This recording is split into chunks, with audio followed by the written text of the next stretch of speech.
What is up, fellow New York Jets fans? A very Merry Christmas to all of you watching. I am so excited for that fat guy to come down my chimney and deliver me presents that I can barely contain myself. I hope you guys feel the same way. Go, go, go, go, Jets. And the Jets chant. Jets, Jets, Jets. Now, the best thing about that Jets chant is that over the past couple weeks or whatever, it was brought to my attention that the Jets don't deserve that Jets chant, so I've been playing it for you, the fans. But the Jets, we are still on our victory week, so that Jets chant goes out to not only all of you listening, all you diehard New York Jets fans who are here late night on a Saturday night, but it also goes out to the New York Jets for beating the lowly Jacksonville Jaguars. And yes, I will sit and I will brag and I will be happy and I will, beat my chest over that victory, because you know what? They come so few and far between that we have to, when we can be happy as Jets fans, we need to take advantage of that. Am I wrong? Am I wrong? Seriously. A lot of things to talk about. Obviously, this is our Christmas episode because Tuesday night is Christmas Eve. And of course, Maddie and myself and Murdog and whoever else would be hosting this show with me, obviously will be spending Christmas Eve with our families. And I hope all of you guys will be spending that Christmas Eve with your family, your friends, loved ones, whatever, and eating good. I hope everybody's going to eat heartily on Tuesday night, but I do have kind of a little bit of a plan for what I'm going to do to make up for that, and I'll talk to everybody about that in a little while. It's not 100%, but I'm like 90% sure that I'm going to be going live on Monday. It would be Monday the 23rd, and we'll talk about that. But there's so much to talk about tonight. And first and foremost, the clickbait bullshit you've all been fed over the past week from other shows and other, Jets content creators and Jets media and all that crap. I mean, you can go through the list. Oh, there's a kid running the team. Oh, he's running by Madden stats. Oh, Garrett Wilson is going to request a trade. Guys, the Athletic are a bunch of fucking, I was about to say a slur for, that I used as a kid. That's no longer acceptable today. But the Athletic and Rossini and all that bullshit, they are clearly trying to destroy the New York Jets team, organization, everything with these bullshit reports. Okay, so we can talk about them. We'll hit on them, but it's once again, it's all bullshit. It's all bullshit. Garrett Wilson will be with this team next year. He'll be with the team a year, or the team with the year after that, and he will get an extended contract with the New York Jets. Okay, so to spend an entire show talking about a bullshit report from bullshit reporters who just kind of put shit out there because and I've told you guys this before on this show. The reason that they do this, by the way, guys, hit the like button on your way in. I want to have a big Christmas show tonight, okay? I want to see those numbers go high. I want to celebrate Christmas with all of you. We have an intermission report with the top 5 Christmas movies. We've been waiting to do this, and it's coming tonight, okay? So we're going to have fun tonight. We're going to talk New York Jets. We're going to talk Christmas movies. We're going to have so much fun, but I need you guys to hit that like button on your way in so that more people can join us. I'm hoping that everybody's having fun Christmas season. It's one of our last shows of the month. So let's get some super chats in. Let's, if you're not a channel member, please become a channel member. It's like a cup of coffee a month. And you become a channel member and you get extra content on this channel. Gift people. It's the holiday season. Gift people some channel memberships here on the Midnight Mike Show. All of that stuff will be so much appreciated by me. But let me get back to what I was saying. Here's why so much bullshit reports. All right, I'm sorry I'm cursing so much and saying bullshit so many times, but that's exactly what it is. It's like this, right? That's the sign language for bullshit. I don't know if anybody knew that, but that's what it is. And the reason that they do it is because Jets fans are so damn loyal and are so damn, intertwined in their team that they know that they can put out any report, no matter the validity, no matter anything like that. They can put out any report they want on the New York Jets, and they know they'll get clicks. They know they'll get people talking about it. They know they'll get the content creators who need to get, I'm not, I put out my reaction videos to games Tuesday night, Saturday night. Like, that's basically what I do. But they know that those content creators who will jump on anything to get 1,000 views, to get a couple thousand views, will jump on this shit. So that's why they do it. If you guys stop giving credence to all the crap that comes out, especially from The Athletic. Another one is what is it called? It's on NBC to TPF. That football, whatever it is, they are some of the most guilty motherfuckers on the planet, and I am just, you guys gotta stop. Like, and once again, I get it. You love your team. I love the Jets. I love the team a lot, but that clickbait BS articles that they put out, just fucking let it slide. And if you want to talk about it, I'm sure me and Maddie and Murdoch or whoever will hit on it, but we're not going to dedicate an entire show about this. And by the way, has anybody in the comments section, the title of this video, is it East versus West? I sure hope I can trust that you guys know where that's from. I'm going to bring on my co-host, Maddie. I bet he knows where it's from. Maddie, how you doing tonight? Good, man. What's going on? Doing good. For, Christmas. Yeah, man. Ooh, I like your sideline cap. Yeah, I was like, we won't do that anymore, and then I was like, I'm such a hypocrite.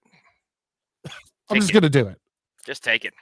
Not take my money. I got either. Couldn't help fair it. Enough, really fair enough. No, I like it. I like it. Yeah, and I've actually been looking to replace the current draft cap. And those are the only ones that I've been kind of like looking at, because honestly, I don't love a lot of the Jets selection of hats. And like, once again, they have tons of selections. It's the league, and they just all, they have different, looks for every team. And I'm just, a lot of them, I'm like, ugh. Like, well, not only that, but the first one, like, I immediately, like, I hate that one. Yeah. Well, the thing is, Maddie, is that a lot of them are still the old logo or the 98 logo. And it's like, get those out of here. I don't want anything to do with those anymore. I've bought that shit for decades. Yeah. All I want is the logo that we're wearing. Yeah. Check eBay, though. You might be able to actually replace the one you're wearing with the same one. Now that we're later in the season, the prices have dropped pretty drastically. Oh, yeah. Oh, absolutely. Especially with our record. It's not a lot of people clamoring for Jet sideline hats. Well, yeah, and did you notice? I'm not going to a game, but I did actually look to check the prices of tickets for like the Rams game or the Dolphins game. Oh, I bet they're worth nothing. Oh yeah, it's crazy, bro. Like they're coming in super cheap now. $6. The fees are they're not $6. That's pushing it. Wait till tomorrow morning about 9:30. Watch. True, but I'm not going to drive, No, and do all that it's the shit juice in isn't worth the hopes. squeeze. No, 100%. Yeah, but all right. So there's a lot of things, Maddie, I want to talk about tonight. I brought up all these athletic reports that have been coming out over the past So couple months. stupid. They're just getting so tiresome. I mean, And I can't believe that Jets content creators and Jets and people on Twitter are still fucking giving credence to this shit. Just let I it fucking understand go. giving it a quick Ignore it. nod. You know what I mean? Like, be like, oh, the Athletic said this again this week with no proof and it's all unfounded. Take it however you want, but people are doing whole videos on this shit. Exactly. Why? Like, I mean, what's Thursday morning? We're gonna have Woody Johnson was visited by 3 ghosts and has decided to give his fortune to charity and sell the Jets. Well, Like, yeah, that's the thing. It's like I get it. Like with let's use it for instance, Ian, a friend of the show. yeah, I love He's Ian. been on the show a couple times. To put out a 2 to 5 minute video about it, okay, I have no Yeah. problem with that. But to dedicate, like we're about to do 2 hours, to dedicate 2 fucking hours to some all bullshit this report from the nonsense? Athletic, yeah, No. I don't get it. I'd rather I do a just show don't where get it. we cite the Inquirer, if you remember that newspaper. Yeah, or Weekly World News. Remember Weekly World News? Can we get Bat Boy on the show? I'd kill to There have we Bat Boy go. be a guest on the show. In fact, I would let him be the co-host, and I would take a step back. Oh, absolutely. If we could get him on the show, Bat Boy that would be a big get. You got to bow to Bat Boy. Stupid. Yeah. So this is our Christmas show, Maddie, because we're not doing Tuesday night, and I figured, I actually do have something planned to replace Tuesday night. I don't know if you'll be available. So here's I'll let the cat out of the bag now. Here's what I'm planning on doing to replace the fact that we will not be here on Tuesday night for our show, because it's Christmas Eve and people are spending that time with their families. So are we. So of course I'm not, but okay. Okay. So are you working? Oh yeah. Ah, dude, that sucks. Yeah, no, I'll be there. I'll be there with you in spirit, Maddie.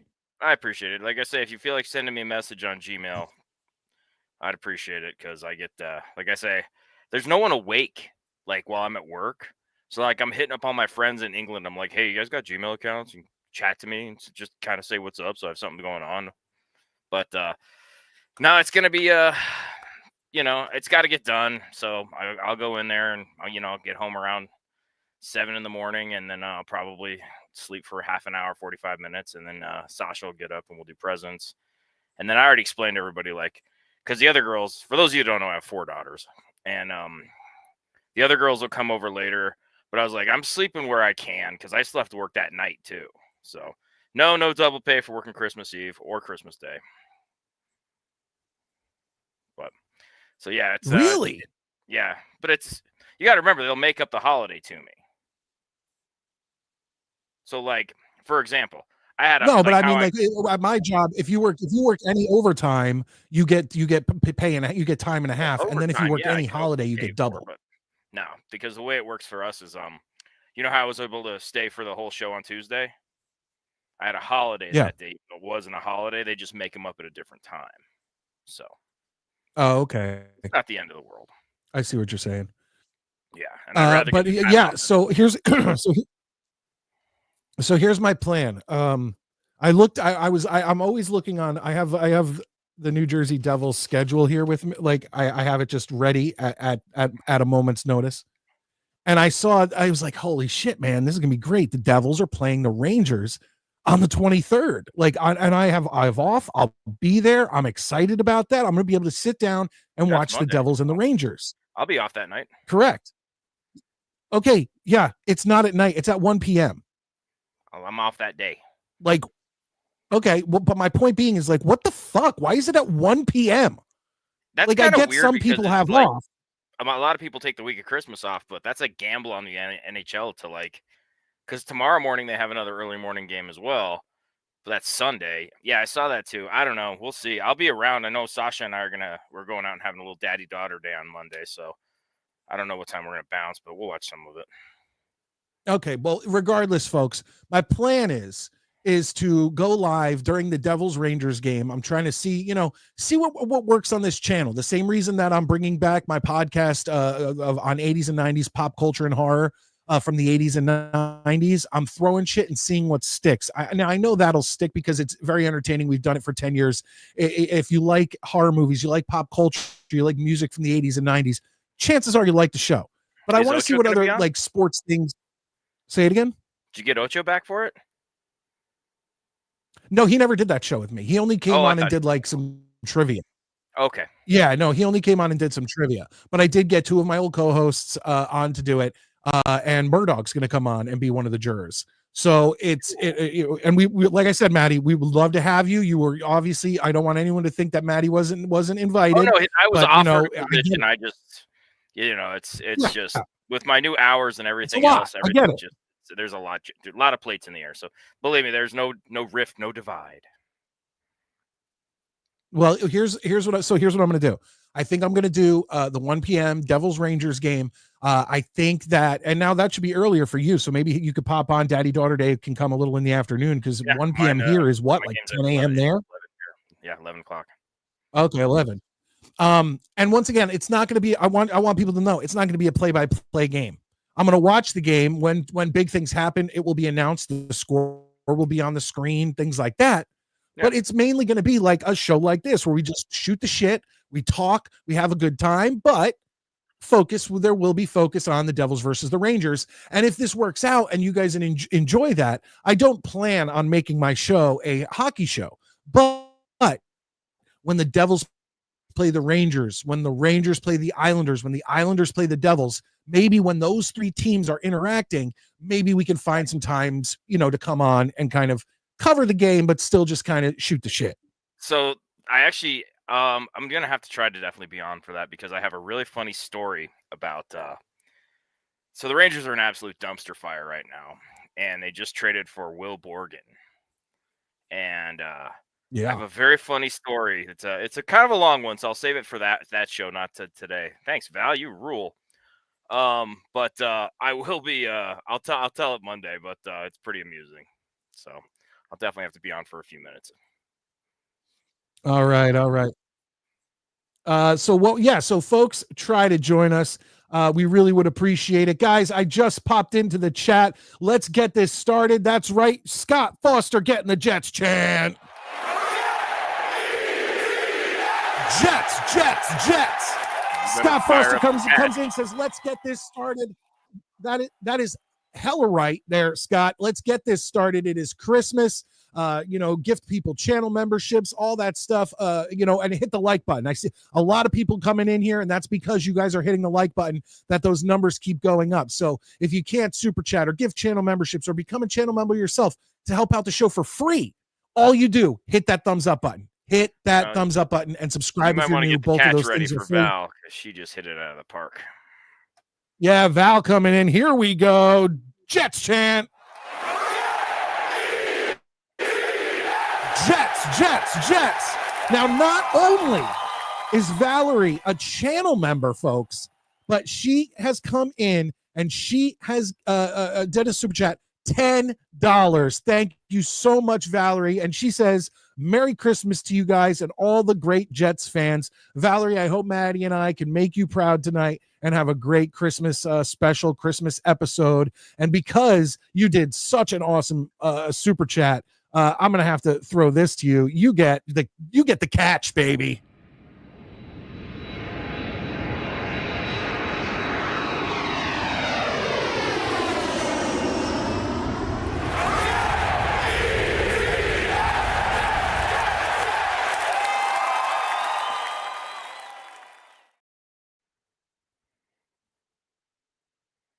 We appreciate it, Val, so much. That's awesome. And a very, very, very Merry Christmas to you, Valerie. She's the first lady. We have to remember that. A lot of people talk about in Jets content creation about how the 4%, and that's like the number of females that actually watch Jets content. We have been at over 6% for a couple months now. We're very friendly. So, but Valerie was the first lady, and we will always we got Kim, respect we got that. Neek. We haven't seen Neek lately. I see her on Twitter a lot. I think she's been busy. But yeah, we got a good following of awesome lady fans. So that's nice.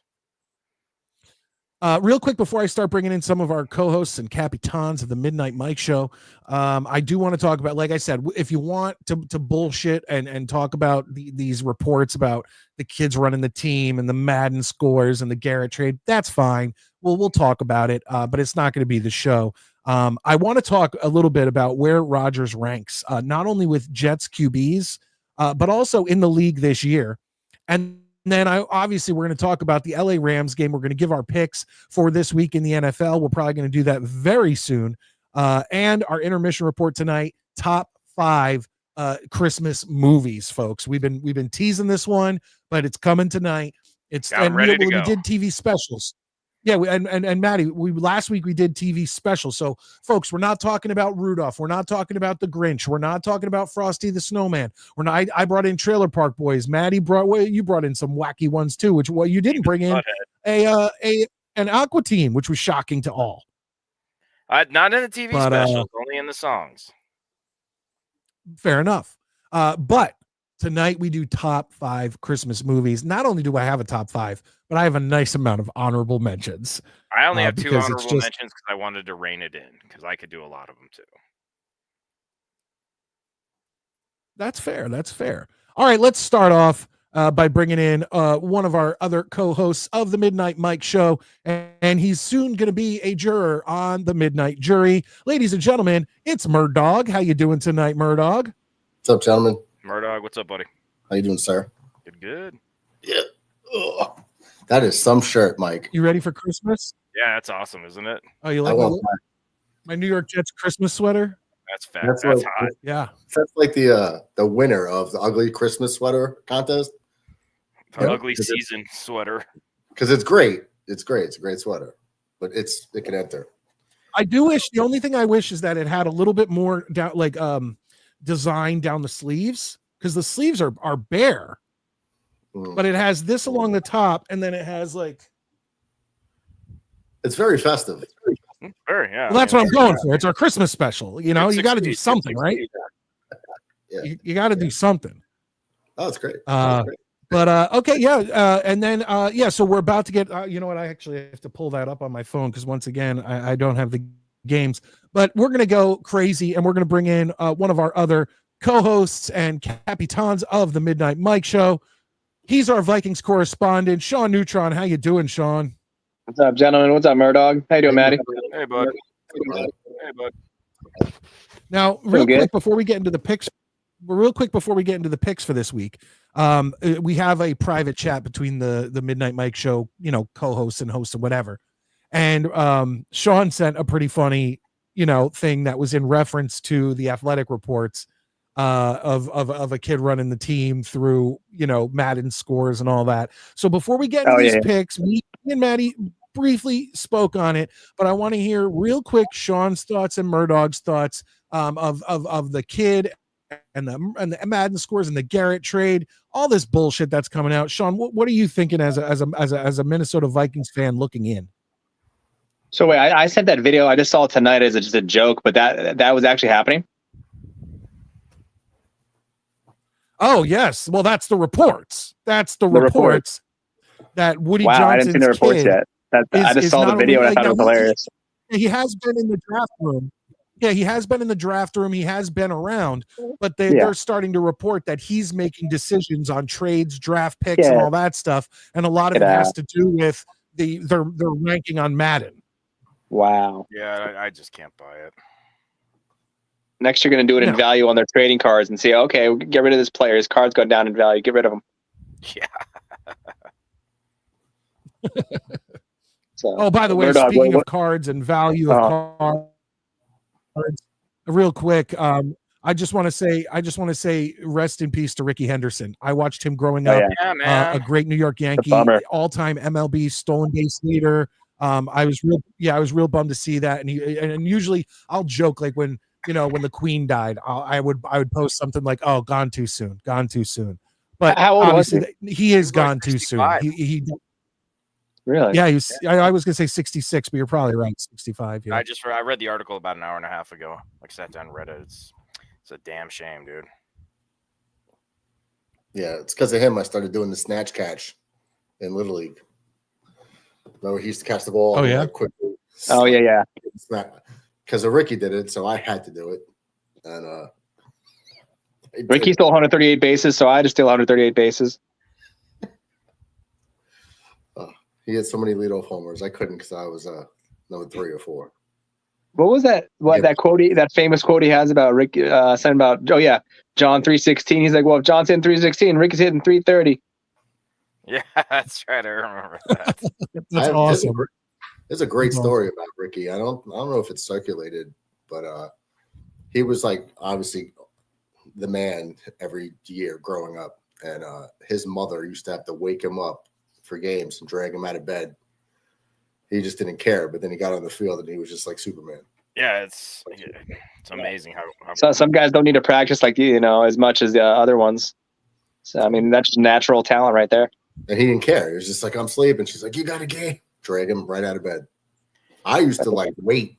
I'd sleep in my uniform on the weekend. Yeah.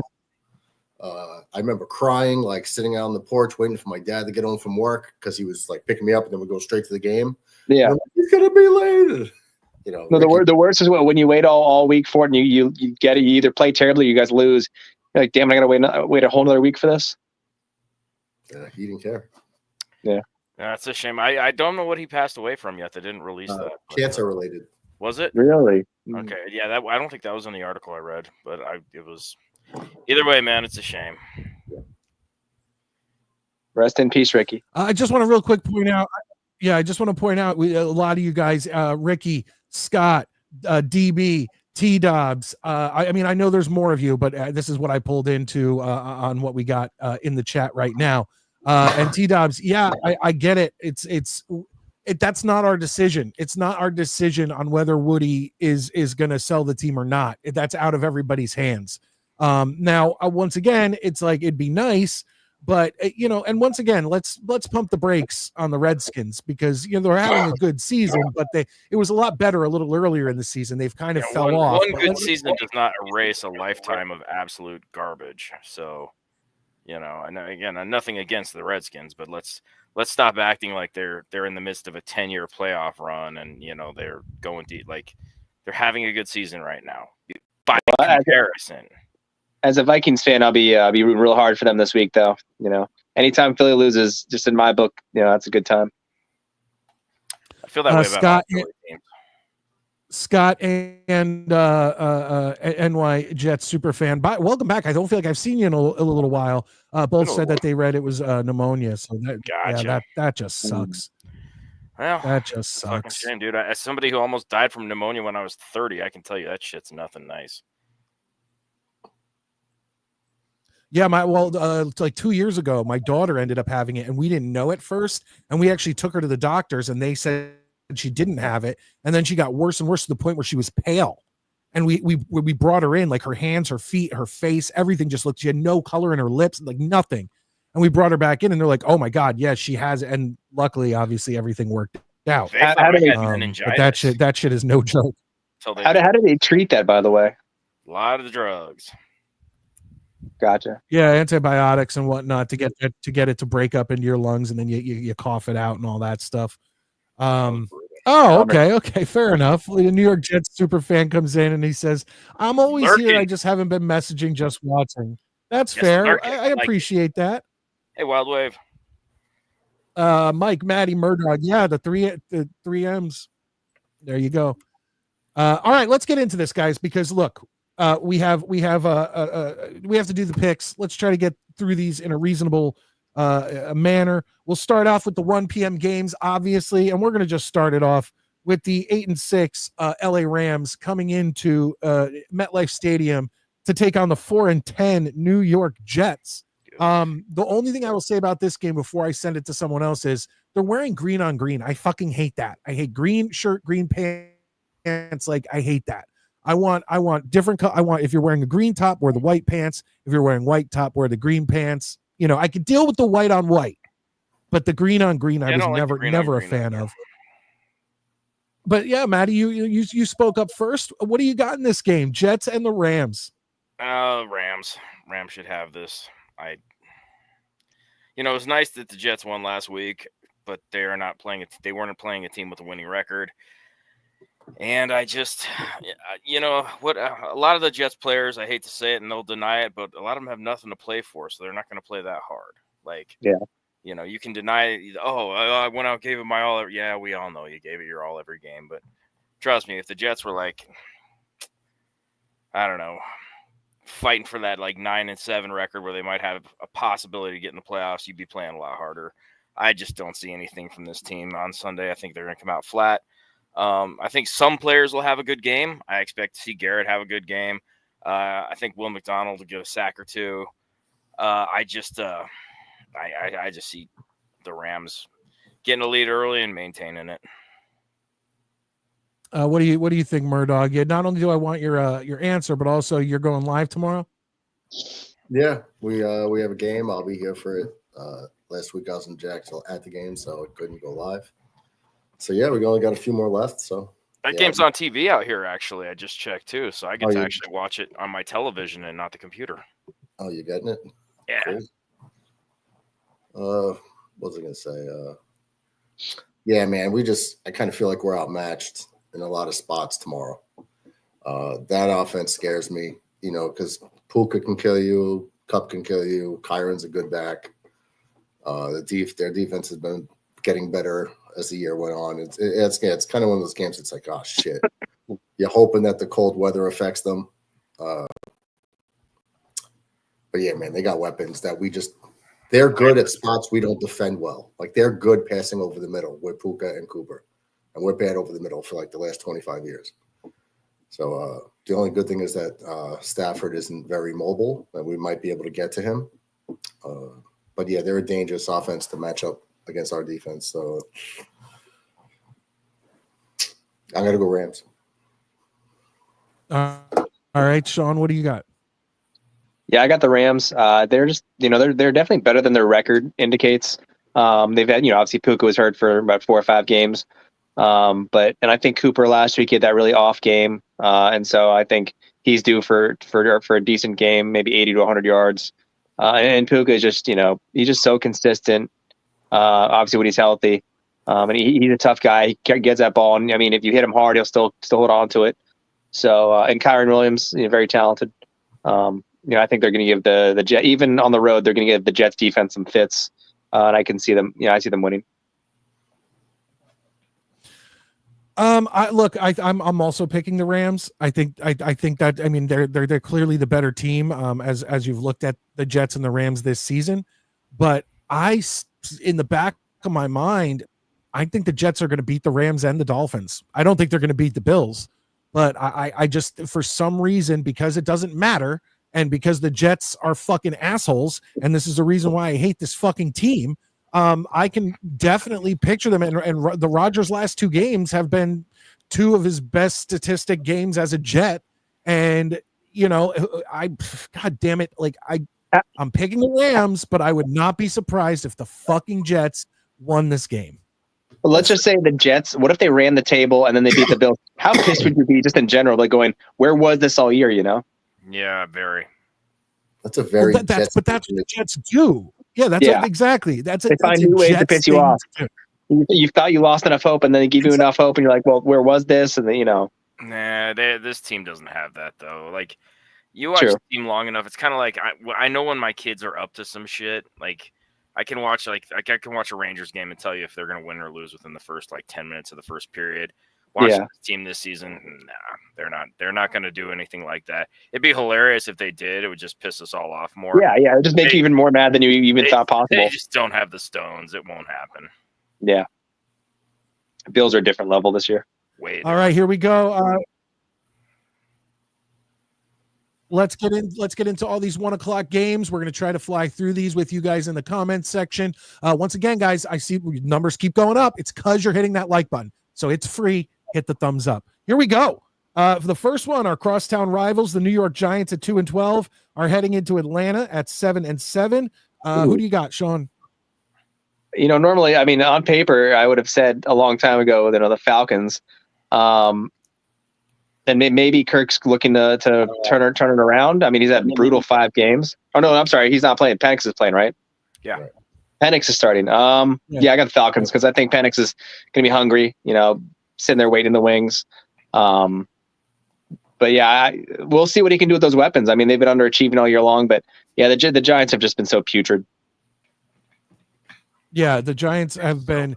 Look, the Jets may be a clown show, but the Giants are actually the worst team. And I think the Falcons are just gonna. I think the Giants are just gonna get blown out the rest of the year. There's nothing left on that team. So obviously, I'm gonna pick Atlanta. Yeah, Maddie, who do you got? Oh, Falcons all day. I mean, there's already an article in the Post this afternoon I was reading where the Giants are a shoo-in for the first pick, and Deion Sanders is like, yeah, they're taking Shedeur. They're not going to give up that pick. I mean, it's pretty much a foregone conclusion that team is just not going to win anything for the rest of the year, and I don't see them. I mean, I haven't looked at their schedule, but every week when you tell me who they're playing, I'm like, yeah, they're going to kill them. Yeah. They're not like the Panthers. The Panthers put up some fight every now and then. Right. I can't think of a team in the league that I would pick the Giants over right now after watching what I've seen. Yeah. Yeah, it would be. And Murdoch, who do you got? It would be kind of great to see the Giants get Shedeur Sanders so the clown show could shift to the other New York. That's the thing. Like, everybody knows I'm a Buffs fan. I live in Colorado, and they're the college team I root for. But the absolute circus that might follow over there, it could be more damaging than anything else. I see it similar to Caleb Williams because obviously number 1 pick, but also I just don't see those two guys as leaders. So even if Shedeur comes, I don't see them much changing.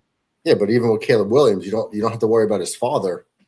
True. Causing a ruckus. With Deion, you're gonna have him chirping over in Colorado all day and criticizing the Giants. It's like you guys said, a complete sideshow. Yeah, it would take the onus off us, and they would become the traveling circus. But you know, if things start going bad, he's going to start calling out publicly the Giants, coaching staff, and the players, everyone. Because he'll point to his watch as he does it too. Yeah, that's going to be a shit show, whatever team that kid lands on. Can't stand that. As far as the game goes, I'm surprised that a rookie starter has they're a 9-point favorites. Oh wow! I didn't realize the spread was that big. Yeah, spread is 9. Let's go Penix. That's crazy for a rookie's first start ever, or first. I don't even know if he's gotten into a game this year, but 9 points in his debut. It really says a lot about the Giants, what they think of the Giants. So this shouldn't even be close, but it's the NFL. Anything could happen, right? But yeah, I could never pick the Giants. I just can't. Not this year. There's not this year. Yeah, not this year. Right? Based on what are they 2-12? Yeah. 2-12 against a 7-7 Falcons team in Atlanta. It's in Atlanta. No. Yeah, Penix doesn't even have to be great. They got Bijan. They got a couple good receivers. It really shouldn't be close. Yeah, I mean, I would take Atlanta and the spread. Yeah. All right, let's move this along.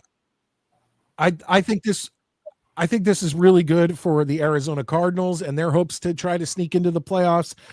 Arizona at 7-7, heading into Carolina to play the Panthers, who are 3-11. I'm going Arizona. I think Arizona wins this game. Murdoch, who do you got? Yeah, the Panthers are like just a step up above the Giants to where it's like I can't pick them either. And Arizona's a decent team. I think they're getting more credit than they deserve, but they're still head and shoulders better than the Panthers. Although the Panthers have been getting better. They have been. They had the Chiefs 3-point game, playing good teams. They had it close, so they're not getting better. They're not the doormat they were for the last 20-something games, right? Since the last year, but I still can't pick them, so I got to go Cardinals. Who do you got, Maddie? Pretty much the same thing. Everything Murdoch just said. Yeah. And Sean? I'm gonna go the opposite way, just to be that guy. But at the same time, it's partially as a fantasy owner, it's just really annoying to watch Kyler not be able to get the ball to Marvin Harrison Jr. And really, the Panthers have shown flashes at times, and Bryce has shown improvement. And I believe they got their rookie running back healthy now. So yeah, I'm just gonna be that guy and go the opposite way and say the Panthers win. All right. More 1:00 games we got here. Detroit looking to rebound after losing to the Bills at 12-2, going into Soldier Field in Chicago to play the Bears at 4-10. Who do you got, Sean? I would like to see Detroit lose, obviously, but the Bears, even at home, like they're just a miserable team. There's just not much there, and even with my Shepherd, Tyson Bagent, his backup quarterback, that's the only reason I would have any remote like for the Bears. But even a banged up Detroit will win this one on the road. All right, Murdoch.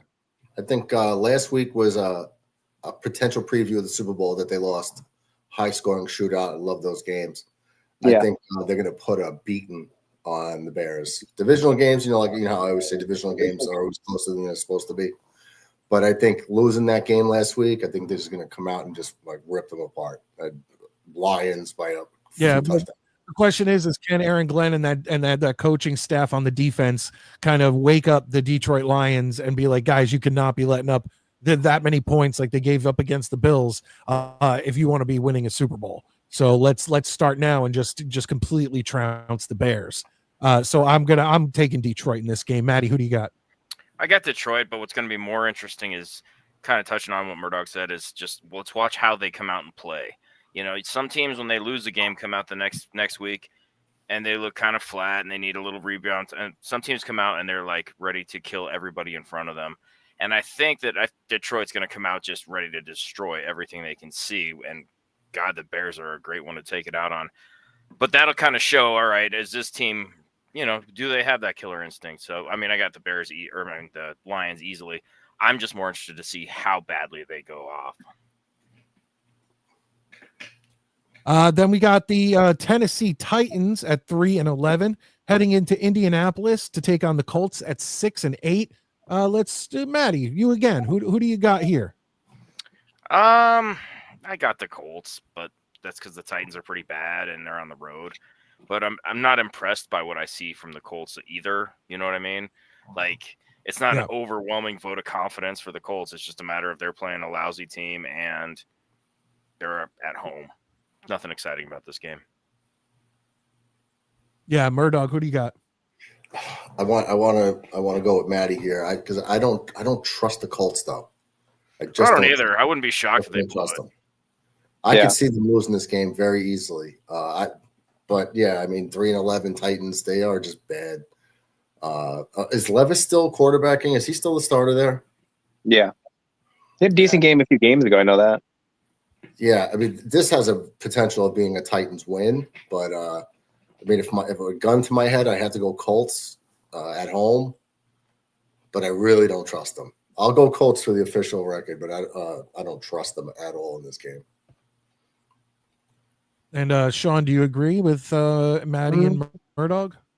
I mean, I agree that the Titans are, especially on the road, are they're just a bad team. But lately, every time I turn around, it's Spears gets a touchdown, Pollard gets a touchdown, Levis starts turning the right direction, kind of like Bryce Young. But on the flip side of that, Jonathan Taylor, every time I turn around, he's getting a touchdown. So, and then every now and then the Titans defense looks like it can get a little bit gritty. So I'll go Titans on this one. Chat's pointing out that Levis got benched.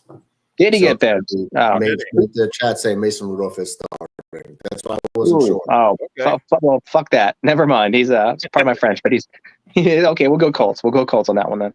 That changes everything.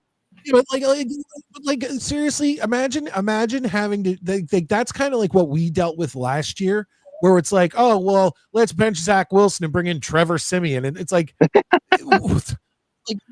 Having Levis and then bringing in Mason Rudolph, it's like it's crap. Like they're in a no-win situation. Here's a cardboard cutout. Yeah. That's a tough one. I don't like Mason. I'll be honest. I don't like Mason Rudolph's face for some reason. He's just a boring quarterback. He's just boring to watch. Hey, I don't like him. Some backups can be fun, but not him. The biggest thing Mason Rudolph is. The most thing he's famous for in his NFL career is getting his face crashed in by Myles Garrett with a helmet and eating it, and he didn't flinch. I'm like, good for that guy. It's got a head of steel. You guys remember when Myles Garrett took the helmet and like cracked him in the face, and it somehow didn't get suspended for the whole life? Yeah, that was one of the where I was like, okay, they're like just letting that slide. I would have died. I would have just etherized.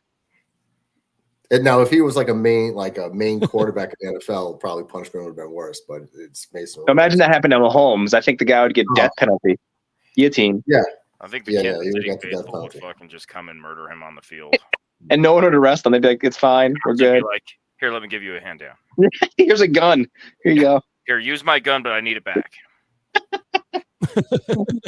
Now we were talking about this earlier. I forget if it was in a super chat or not, but we were talking about the Washington Redskins and the fact that they got rid of their owner, they started rebuilding, and now they actually this year are looking like a competent franchise. And I think this game in particular will really kind of like be a real. This is the test for the Washington Redskins to see what their future actually looks like. And I'm not saying they have to win, but I'm saying like let's see how they handle themselves as the Philadelphia Eagles at 12-2 go into Washington. Who they are coming in at 9-5, and this could be playoff implications for the Redskins. Who do you got, Sean? Well, first of all, did you guys hear the news that the RFK legislation or whatever, or the red tape is actually looking really promising to reignite the old site and build around it? That got taken out of the revised CR in Congress. No, I didn't see that.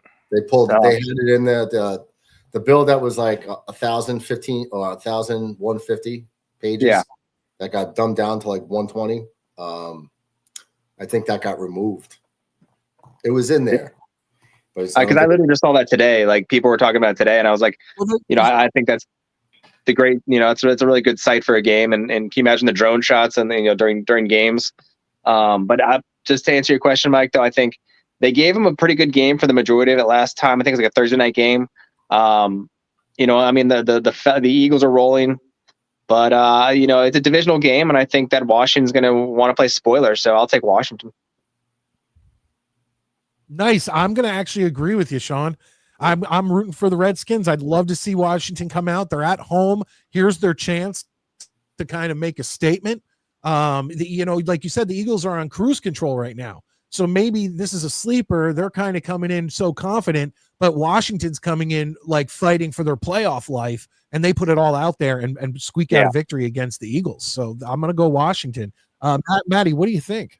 I agree with what both of you guys said. It's a very good chance, but I'm going to go Eagles. I would love to see Washington beat them. Don't get me wrong, but I just think the Eagles are just a better team, and it'd be a great statement for Washington. Don't get me wrong. It'd be one of those feel good, like, hey, hell yeah, look at these guys, but I just can't. I can't pick them.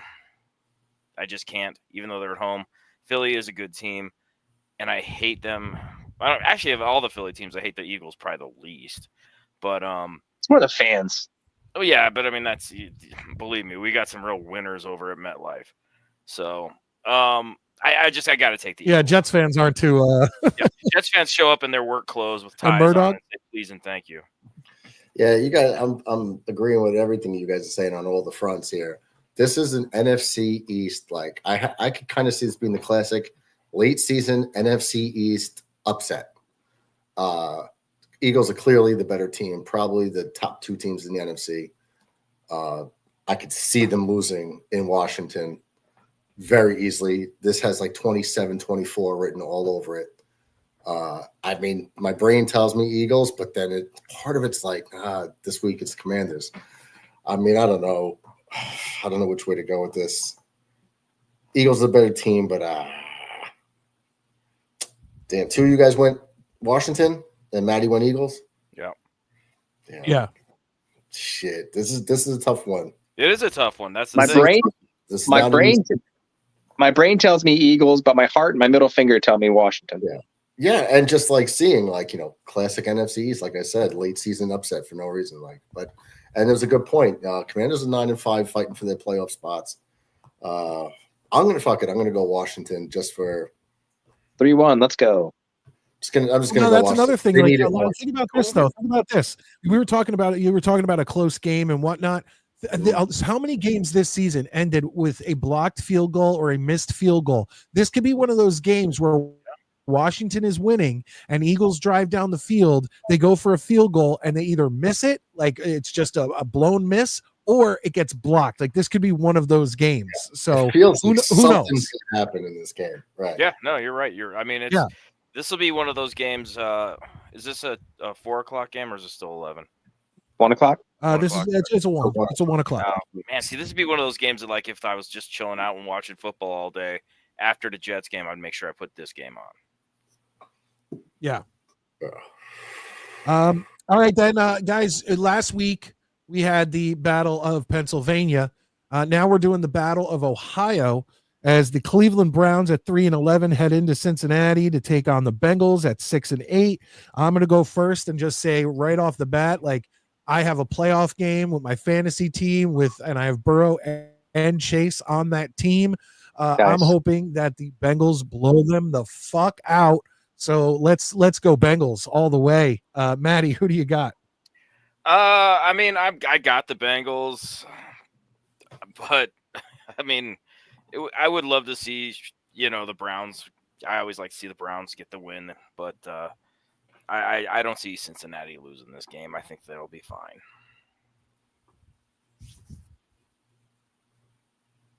Hopefully. Sean, who do you got?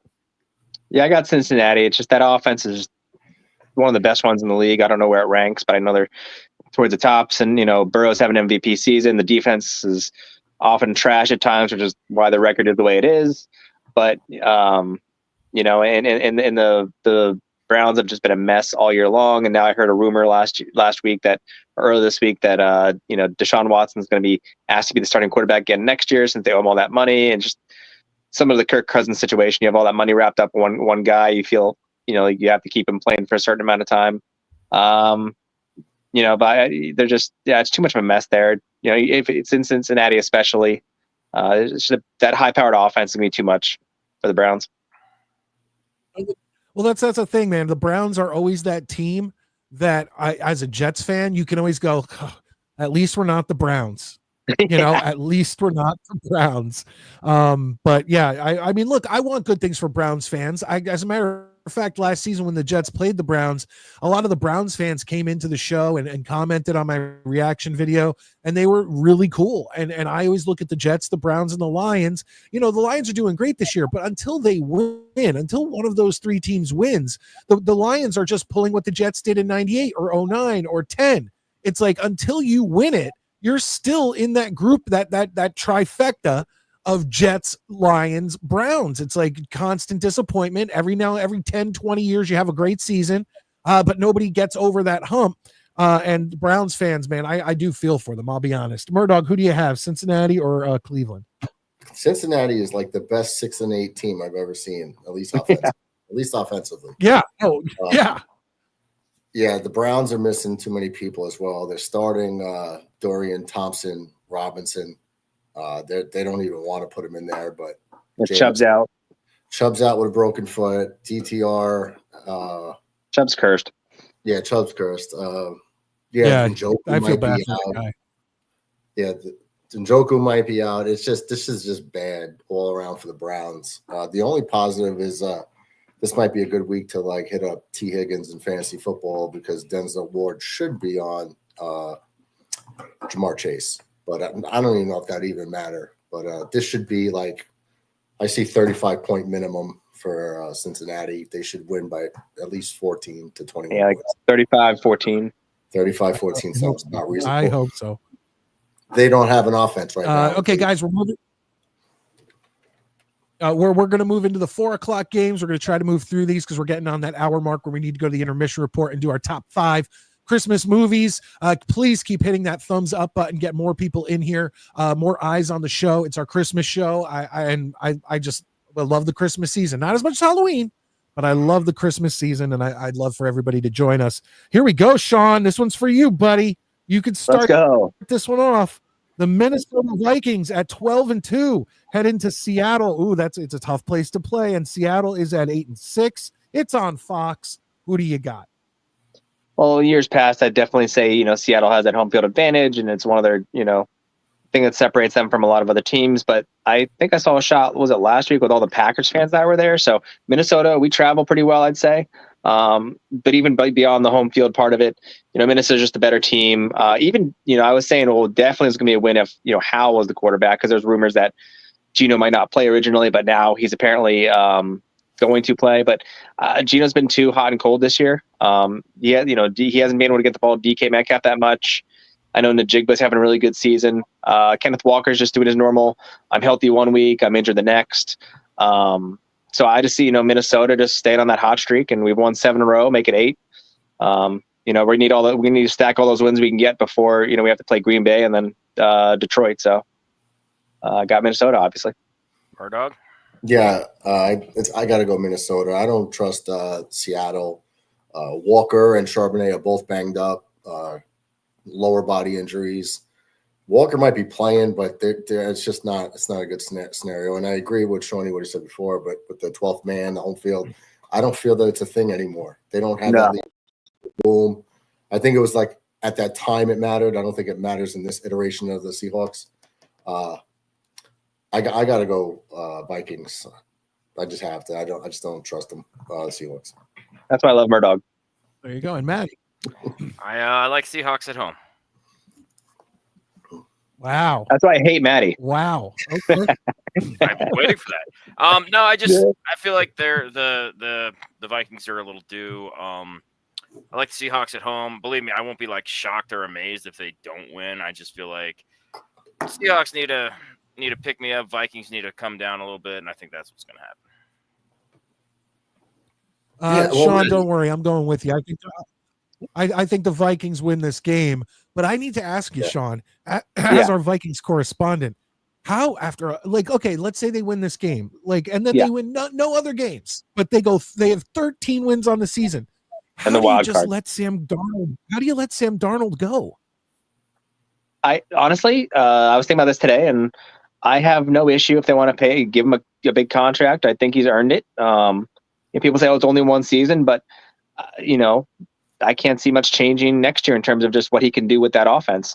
But if you want to go the other route, I want to franchise tag him. I also have no issue with that, because you're just making us, another year for you to decide really what you want to do. So it's kind of maybe postponing whatever inevitability you have. Maybe seeing giving more time for JJ to see what he can be, give more confidence there. So once again, I have no issue if they say, hey, we're going to give him a long contract, or hey, we're going to give him another year and go from there.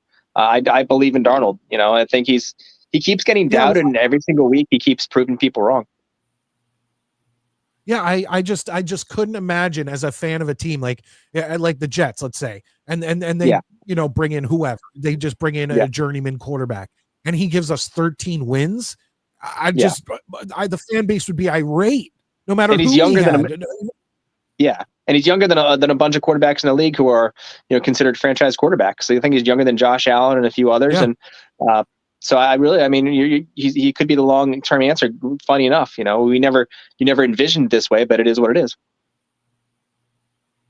Well, here we go, folks. I know we have like T-Dobbs and a bunch of other Buffalo Bill fans that like to visit our show on occasion or every week, and I appreciate that. And you guys are always welcome. We've come to your game. I don't think that this one's going to be a big surprise. You guys are, if you beat the Lions last week, you better take this one. New England at 3-11 travels to Buffalo to take on the Bills at 11-3. I just don't see the Bills not getting their 12th win here. The Bills are winning this game. Matty, who do you got? Bills, and we don't need to talk about it ad nauseum. This is one of those divisional games. This is one of those divisional games that I don't think it matters. Yeah, Bills in a rout. No, but guys, if you look at the rating of Ramondre Stevenson, no, I'm just kidding. No, let's go Bills. Yeah, that's neat. No, but seriously. Seriously though, the Bills are going to destroy. How much leeway do they give? What is it? Gerard Mayo, the coach of the New England Patriots. How Mr. much DEI? leeway do they give him? I mean, we knew the Patriots. But we knew the Patriots weren't going to be great this year. but at 3-11, and it's like there's just no fight in that team. How much leeway are they going to give him? I mean, I know he'll get another season, but is he? But they have nothing hanging their hat on. There's no identity of that team whatsoever. It's a mess. I'm even hearing that like Mayo might be out. That's what I'm saying. Like, real quick, he's not very inspiring. No, but let's go around. If they keep him around next season, they keep him around next season, which might be fair. How many games do the Patriots have to win next season for him to keep his job, Matty? 6 or 7 at least. Murdog? If they're at 3 now, I totally agree with Matty. If they're at 3 now, they at least have to double up and show signs of progress. Because if they're rebuilding with a younger team, everybody has to give them some leeway, right? New coach, first-year coach, new young quarterback. Put pieces in, and as long as they see steady progression throughout the year, throughout the next couple of seasons, everything could be okay. But if they're in a shit show again and again, it's a wrap. Yeah, he won't make it through the season next year. What do you think, Sean? How many wins? Dale's throwing his people under the bus. He's throwing his players under the bus, and that guy can't stand that. I agree with their win total projection in terms of that 6 or 7 wins he'd need. And they made the really good pick with Drake May, but after that they had a bunch of whiffs back in the rest of the draft, and their receiving core doesn't really show you much. So I think with he's just I don't like when coaches don't take accountability and he wants to pass the buck, and I can't stand that that hire. I'm going to say this. I'm going to say I think there's a big difference. You guys all said 6 or 7. I think there's a big difference between 6 and 7. I think he needs 7 next year. I don't think 6 is keeping his job. Yeah, I would argue the quality. There's a big. 7 and 10 looks a lot different than 6 and 11. But regardless. All right, we got 2 more. We got 2 more 4:00 games, or 4:25, whatever you want to call them. I think this is our toilet bowl this week, folks. The Jacksonville Jaguars at 3-11 head into Las Vegas to take on the Raiders at 2-12. Sean, what's your pick? Somebody's got to win. So somebody has to win. It's going to be like the team that doesn't want to. I don't know. Where is it? Where is it in Las Vegas? Yeah, it's in Vegas. Oh gosh. But does that even make a difference? Like that any Vegas team, whether it's the Raiders, the Athletics when they head there, anything like that, I just feel it's just so many like visitors, so many tourists, transient things like that. It's a tourist destination. Well, any team starting Mac Jones as your quarterback will not inspire any confidence. I know they have a little more weapons on offense in regards to the running backs and receivers, but that's to literally toss a coin. I'll say Jacksonville. There's no real rhyme or reason to it. Well, I think Bigsby has shown a bunch of promise on the Jaguars. So that just because of him, kind of disappeared. Yeah, well, I like how he played against the Jets, so I'm going to go Jacksonville too. I'm going to go Jaguars getting the win. Murdog, who do you got? Yeah, I'm going Jacksonville. I think the Raiders' top 2 running backs are banged up. If you got Aiden O'Connell back there, I mean, you're already starting off at a deficit. I got to see Mac Jones play against the Jets last week in person. The running backs were good. Brian Thomas could torch them. Brenton Strange, they have a tight end that, 11 catches against us on 12 targets. He only had 80-something yards, but they moved the ball on our defense. They scored 25 points. I'm going Jags. I don't care if it's in Vegas. I think the Jags are a better team than the Raiders everywhere, except for tight end. Matty. Same. I'll take Jacksonville on this one. I think both teams are probably trying to tank actively, but Jacksonville again. Mac Jones played fairly well. I just see Jacksonville, but if it was anybody else, I'd pick against them. Yeah, maybe. What about the Giants? Jacksonville. Shut up. I'd still pick Jacksonville, but if you change that and say Raiders versus the Giants, there's a game. That's the Mud Bowl. There's a game right there. Cheek Bowl. Yeah, the lowest rating. We got our final 4:00 game. Yeah, the San Francisco 49ers at 6-8, going into Miami to play the Dolphins at 6-8.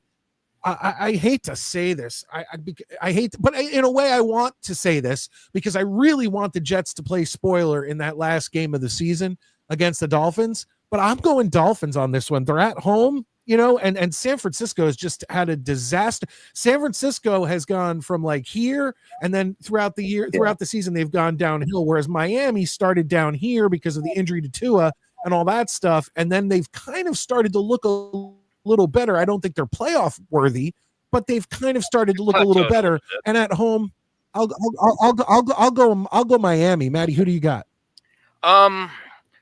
Almost like every time Miami plays, as long as Tua doesn't leave the game with an injury, I think Miami should win this game. Yeah. I think so much of Miami's everything about Miami is does Tua stay in the game, and he's done that very well so far, since his injury. But if the Niners were to win, I wouldn't be shocked, but I feel like this could very well be like a last-minute field goal type game.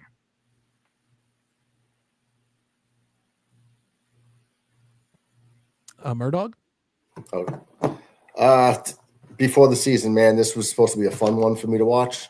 All the injuries have made this whatever, like I'll pass. But injuries are going to dictate this one, especially if Miami doesn't have two offensive linemen and they have to deal with Bosa. But the offense, and Dre Greenlaw is back too for the 49ers. But I don't want to pick the 49ers. I think I'm just going to have to go with the Dolphins offense as long as they can keep that pass rush at bay with lack of linemen right now. They got enough weapons to win that game. And Sean, who do you got? And the Niners, all those injuries all year long, and they just haven't really been able. Kittle's the only one who's been consistent. They haven't been able to build any chemistry. And on the other side of that, you got the Dolphins, and obviously I'm going to pick the Dolphins. But do I dare say that A-Chain has been a bigger offensive weapon for them than Tyreek?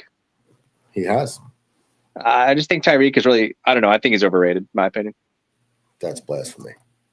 Just saying. Real quick, I'm sorry I got to this so late because it's a very nice gesture from Jake Asman. He comes in and says, "Hey, everyone, does anyone need tickets to the game tomorrow? I have ones I want to give away for free." So honestly, anybody in the tri-state area who can make the game, try to get in touch with Jake because he's giving away tickets, and that is effing awesome. So thank you, Jake, for checking in on the show. And definitely, if someone can get to the game and use those tickets, I'd rather get a Jets fan in there. Obviously, if you're a Rams fan in the area or a fan or a Bills fan or whatever, no, a Jets fan. Get a Jets fan in the building. That would be awesome. Thank you, Jake. I appreciate that. Good to see you again. All right, guys, we have moved to Sunday Night Football. And I don't know. And once again, yes, there was a Saturday game today. The Steelers and the Ravens. I wasn't even aware of it. I'm sitting today. Yeah, I was sitting watching some Christmas movies, which I'm not going to mention because they're in my intermission report top 5 Christmas movies. But I'm watching them, and all of a sudden I get beeps on my phone, and I look, and I'm like, "What the fuck?" Like I hate when they do this. I hate at the end of the year when they just start having games 4 out of 7 of the 4 or 5 games out of 7 days of the week. It's just it's too much. Yeah, it's I fucking agree. Too much. I didn't watch any of them. I do like the Black Friday adjustment. That's cool. But other than that, no. Well, Black Friday's different. No, Black Friday's different because so many people have off, from the Thanksgiving into the weekend, and that's different. But when you just start playing on random Saturdays, like that's annoying. I'm over that shit. I didn't like the Thursday games at first, to be honest. I still don't. Yeah. Yeah, I still don't. I wish we could just have Sunday and Monday. And then Black Friday, and that's it. Like Christmas. When I grew up, there weren't even. No, but when I grew up, there was, and obviously Murdoch and Maddie. I don't know Sean. I don't know how it was, but there wasn't no Sunday Night Football either. So after your 1 o'clock and your 4 o'clock, I remember going home. Because I would spend the day at my dad's house watching football. Then I'd go home to my mom's house, and I'd stay at my dad's house, depending, whatever. And I ended up watching like The Simpsons and Married with Children and things like that. And you didn't have a Sunday night game. So it's like you've added the Sunday night game to the 1 and 4. There has always been Monday Night Football pretty much since I've been alive. And now you're adding Thursdays and Saturdays and Black Fridays and all this other shit, and it's just too much. Yeah. Cyber Monday now. Sunday night football, guys. Sunday night football. The Tampa Bay Bucks at 8-6 head into Dallas to play the Cowboys at 6-8. I'll go straight off. This is because I want them to win. I'm going Bucks. I'd love for Baker and the Bucks. Like I said, I watched that undercover thing where Baker went undercover as a season ticket holder on YouTube this year, and the fans were just always it had so much faith in Baker, and I like the little resurgence his career has had over the past 2 years. So yeah, I'm gonna go Bucks. Baker Mayfield. Let's do this. Dallas sucks at home, so let's go Bucks. Sean, who do you got? Yeah, I got to agree with a lot of your points there. And I saw someone recently, one of his linemen talked about when he first came to the team and he just kind of was new to the area. He was staying in a hotel. He's like, hey, you want to get out of the hotel? Let's go grab a beer. And he's one of the guys. You don't see a lot of that with a lot of the quarterbacks. Usually there's some sort of, maybe a buffer in between or something, or just a feeling of, he's at that level. But they're fun to watch. They're a great team. I think just like the Rams, they're better than that 8-6 record. So and the Cowboys are once again a complete, crap show. So I've got Buccaneers, and I think they win by at least I'll say 10 points. Nice. Real quick before I go to Maddie and Murdoch, Clancy, channel member, comes in, says it's only going more in that direction, Mike. Ratings are still astronomical. Everything else wishes to be the NFL, though. I get it. And it's all, like I said, and add the fucking stupid foreign games to it. Brazil and Beijing and London and all that shit. Even more. I hate all that shit. But I once again, we keep watching it. We keep, paying the advertisers. Yeah. What are you gonna do? Murdoch, who do you got? Bucks or Cowboys? Yeah, I know the Cowboys have been bad this year at home, right? But they're still a 6-win team. Oh yeah, as they are. Imagine, I feel like we're better than the Cowboys, and we only got 4 wins. Yeah, but they got 6 wins, but they're still going to get their asses stomped tomorrow. They're ugly to watch. They're going to get beat up bad tomorrow. They should.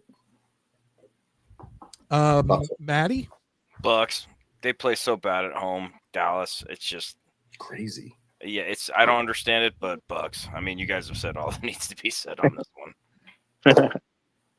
Valerie, real quick, comes in and says, just wait for NFL European. I'm okay with that. Have a separate league. Have a spring league over in Europe. I'll watch it.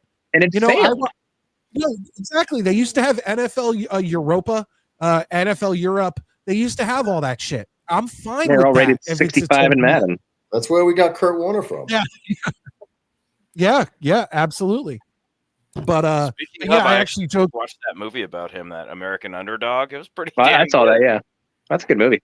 I did. By the way, shout out to Matt Wilson. He sent me the 30 for 30. I watched it on the Sack Exchange. Maybe we could talk about that a little after the break. But I did love that fucking documentary. I'm getting up against it. Really, we gotta move it along. Okay, we'll move it along. Real quick. Okay, we'll talk about that in a minute. Okay, last game of the week, Monday Night Football. The New Orleans Saints at 5-9 go into Green Bay to take on the Packers at 10-4. I got the Pack. Go Pack, go. Pack all day. Anyone can jump in. As much as I want the Packers to lose, that's just not happening this week. Yeah, I don't see the Packers fucking losing this game. I mean, yeah, but if they do lose, I will dance on the grave. It's fine. That's fine. I don't think Kamara's even playing, so that just makes. Oh, never mind. Yeah, they're gonna lose by 30. Yeah. I see Green Bay going out there. Well, there you go, folks. Josh Jacobs, Oh, and by the way, I don't know who did the Pack play last week. It was the Packers and who? I don't remember. I think it was the Thursday night game last week, wasn't it? Yeah, it was. Shit, I don't remember. No, Thursday was Rams. I'm trying to remember. That's right. Because they both, lost. No. It was the Packers and the Seahawks. And the Packers wore their ugly all white uniforms, including helmet, and the Seahawks were their literally neon, the teal, the green ones. Yeah, if all the lights in the stadium went out, you could still see them because they are in neon green. They must have sat there and said, yo, guys, let's each pick our ugliest uniforms and wear them on the same day, because those were just hideous. Like, Minnesota's white ones are so uniforms. much nicer than the Packers. Packers are just wannabes. Yes, they are. Yeah, no, the Minnesota whites are nice. Sean, thank you so much for being on the show. I really do appreciate it. We got to get to our intermission report, and good luck to your Vikings. Thank you, guys. Enjoy the game and hope the Jets win. All right, buddy. Later on. Oh, yeah. Jets, Jets. Murdoch, hopefully we'll see you after the intermission report on the back half. So I had last week, man, when you weren't around, man, you should have seen the co-hosts I had till Snowball and Johnny finally came in. It was rough. I need you there. That would have been, that's a good week for me to miss. Right, well, have a good one. We'll see you in a bit. All right, brother.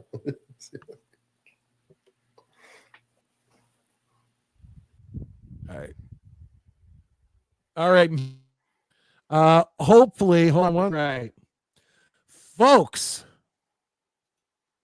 it is time for the intermission report. And as all of you know, the intermission report includes Mike and Maddie's top 5. And we have been talking about this one the entire Christmas season. So start getting them into the comments. We are doing, and I don't, Maddie, do you remember who suggested top 5 Christmas movies? Was it John Radcliffe? Who was it? Everybody suggested it at one point. I don't remember. I think Radcliffe was our first one, but that was like right around Thanksgiving. But either way, guess what, Maddie? We're doing it. So it's time. Ladies and gentlemen, it's time for the intermission report and Mike and Maddie's top 5. Get your top 5 Christmas movies in the comments section. We'll see you in about 15 seconds. Let's all go to the lobby. Let's all go to the lobby. Let's all go to the lobby to get ourselves a treat. Delicious things to eat. The popcorn can't be beat.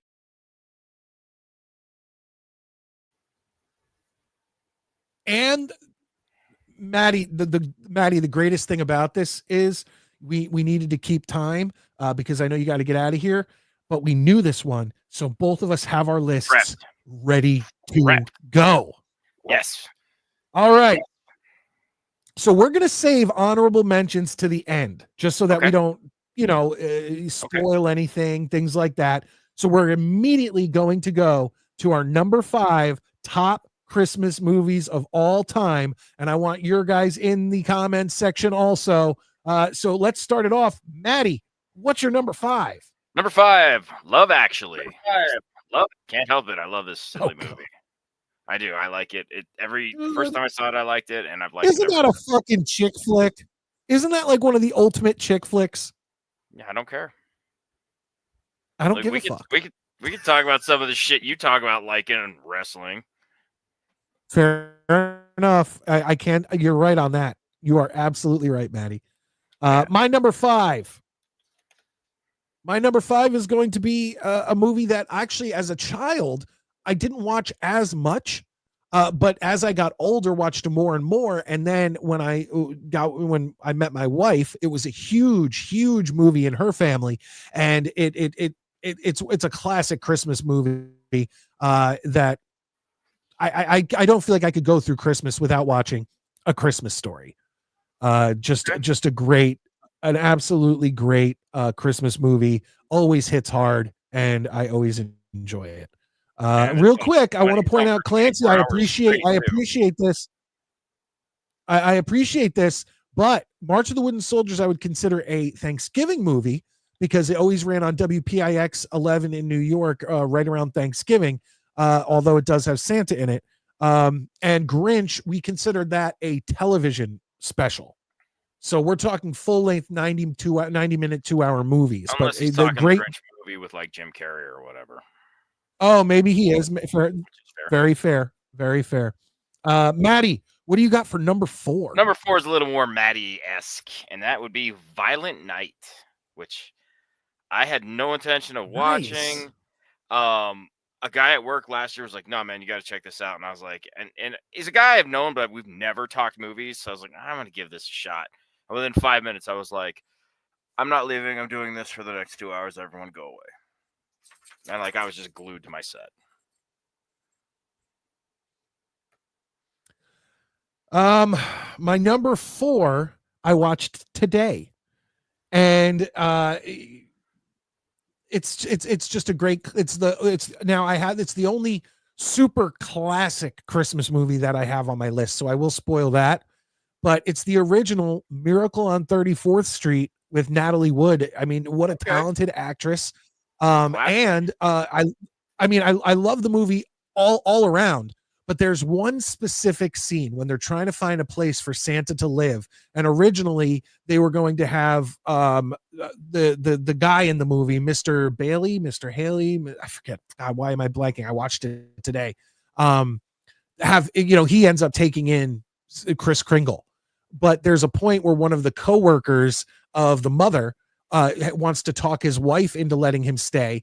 And he's like, oh, don't worry, I'll get her drunk. And they call her on the phone, and he's like, yeah, I made her martini a triple. And the lady is fucking hammered. And it's such a funny scene, and it just steals the movie. So it's like there's certain movies where one scene or one character will steal the film. In Miracle on 34th Street, that's the scene. That's folks. awesome. That's I haven't the watched that scene. movie for so long. Might have to watch that this week. What do you got for number 3, Maddie? Number 3 is the Bill Murray Scrooged. I love that film. That's a good one. I love all the cast in there. Absolutely, Carol a Kane good is one. fantastic in that movie. Great movie. Now, okay, I don't want to mention it yet, but there is a movie that keeps coming up in your guys' comments that I didn't put in my honorable mentions, but I will try to remember to mention it unless Maddie brings it up, and then we can talk about it then. My number, did you give your number? You gave your number 3? Yep. Scrooged. Oh, yes, correct. My number 3 is Tim Allen, the Santa Claus.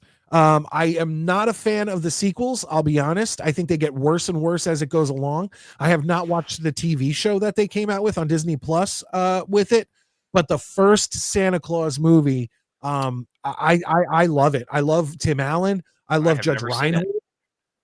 Dude, it's a really good film, and it's really funny if you like Tim Allen's kind of style of comedy and the way him and Judge Reinhold play off each other in the film, because Judge Reinhold is his wife's current husband, who's kind of like doesn't believe in Christmas, is kind of a nerd, whatever. Just the way that they play off each other. It's almost like how Tim. Well, you know how Tim plays off of Al Borland on Home Improvement. Mm-hmm. Yeah. It's very much the same dynamic. Okay. And it's a great movie. The first one is outstanding. They get worse as they go along, but the first one. Maddie, we're to the top 2. What do you got for number 2? Number 2 is actually a very traditional one that I think is not only a very good Christmas movie, but a very good film in general. And that is the classic It's a Wonderful Life. Nice. I like It's a Wonderful Life, but I just, for some reason, Miracle on 34th Street is my like classic. It's like that's fair. Really, really enjoy it. But I do like It's a Wonderful Life. I mean, think about how many movies that It's a Wonderful Life is on in the background, and you have every time a bell rings, an angel gets its wings. Yeah. And, I mean, it's a classic and it's far reaching, and I enjoy it. My number 2, I mean, I can't. This movie has been on probably 5 times already in my house since Thanksgiving, and I'm not me always watching it, but the whole family loves it. It's timeless. And I actually just when I was at work this past week, listened to the audio commentary with the director and the star. The director was Chris Columbus. The star was Macaulay Culkin. Number 2, Home Alone. Love Home Alone. I didn't think of that one. Yeah, that's a good one too. There's a great. There's so many. Yeah, there's a great Home Alone for like adults movie out there that I would recommend anybody check out. It's called Knuckleball. It came out in 2016. It's not a Christmas movie, but this kid goes to like stay with his grandpa while his parents are at a funeral, and there's a guy in the house next door who's a psycho, and his grandpa dies, and it's like Home Alone, but for like if you're ready to kick some ass. So if you ever want to watch that, that's worth your time too. I completely thought of something different when you said it. I know of this Home Alone movie for adults. No, it's It's not an adult because I've been researching a lot of Friday the 13th.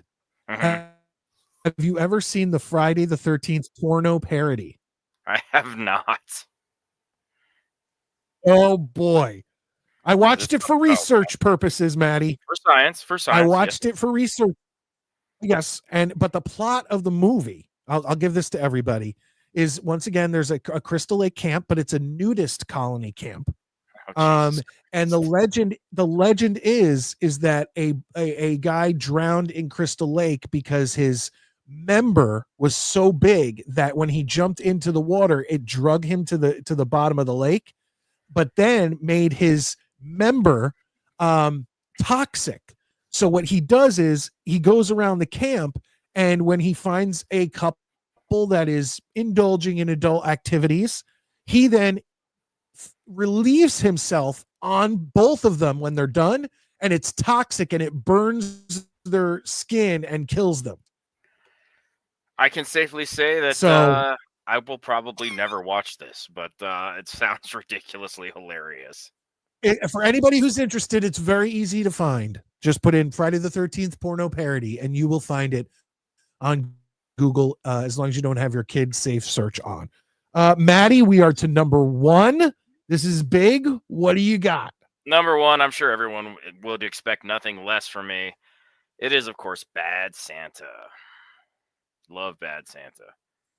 The first time Nice. I saw that movie, I was like, wow, this is the kind of Christmas movie that was made for me. By the way, Maddie, before I get to my number 1, did you happen to see last week after you left that our boy came back? There's his comment right there. The Lane Train. He The came Lane back Train? No, I did last not. week, and I had a nice conversation with him. I'm glad. I'm glad to hear that. We missed you, Lane. Don't be a stranger, buddy. All right, we're down to my number 1, and then we have a few honorable mentions each. My number 1 is, I mean, I've been watching it since I've been a little kid. I remember sitting and watching it with my dad, and I remember as I got older, him starting to explain some of the jokes that I didn't fully understand. But god damn, I will watch. I could watch this movie any time of year. I won't, because I'm very particular about watching Christmas movies in December, Halloween movies in October. But I could watch it all year round. But luckily, there's others in the series that I can watch other points in the year. National Lampoon's Christmas Vacation, Chevy Chase, Beverly D'Angelo, Randy Quaid, effing awesome. And I'm sorry, there's just lines in that movie that, and like people say, there's shitters full. Yeah, we get it. Like, you know, whatever. But one of my favorite lines that I will always say when I'm watching the movie is when he comes out in his Jason mask and his neighbor goes, "Hey, Griswold, where you think you're going to put a tree that big?" And he goes, Bend "Just over, bend over and I'll show you." And he goes, "You got a lot of nerve, Griswold." He goes, "I wasn't talking to you." He was obviously talking to his. Yeah, he's like, He was "I obviously talking to her." Julia Louis Ellen or Elaine. He was talking to Elaine. Yeah. Yeah. Yeah. But yeah, no, Christmas Vacation is like one. by far and away my favorite Christmas movie. Nice. Or when he gets to the tree, Dad, that wouldn't even fit in our yard. It's not going in our yard, Russ. It's going in our living room. Love it. Love that movie. Maddie? Maddie, I know you got some honorable mentions. Hit me with them. Couple of them. Elf. Elf is lovable. Everybody likes Elf. It's an easy one. And the 1984 George C. Scott version of Scrooge. I love George C. Scott, and I think he was the hands down best Scrooge. I will be honest with you. I like the first like half hour to 40 minutes of Elf. After that, it just weighs on me too much. I'm liking Will Ferrell less and less, especially with that fucking commercial where he sings that Fleetwood Mac song. And I brought, I really, bad. He's starting to grate on me. And I also, the chick in it, Zoe Deschanel, or yeah, I think what's that's her name? Zoe Deschanel. Yeah, she can sing though. At that ending when she sings, the first part of that movie I do enjoy, but it grates on me. But I do love the fact that kid is always repping the Jets. Yeah, you got that. He's always wearing Jets merch. So I got a list here of honorable mentions. Die Hard I did not put in there, but I saw a bunch of you people putting Die Hard in there, and I will respect that. I do think Die Hard is a Christmas movie. But here we go. I got first off, Tim Allen and Jamie Lee Curtis, Christmas with the Cranks is one of my guilty pleasures.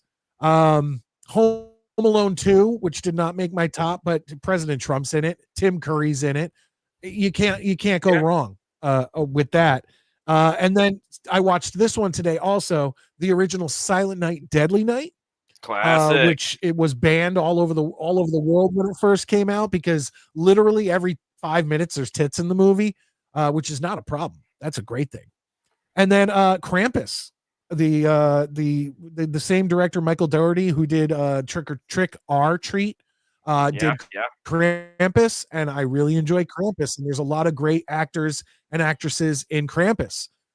So if you haven't seen it and don't know the lore of Krampus, check it out, because I actually have the Krampus bell on my tree out there. So I love Krampus. But Maddie, that's it, man. We've been teasing it. Top 5 Christmas movies. There. I'm gonna sign out. All right, but before I go, Scott, you asked. Wait. Hold on. Humbug. Let me get out of this break, and I want to say one thing to you before you leave. All righty.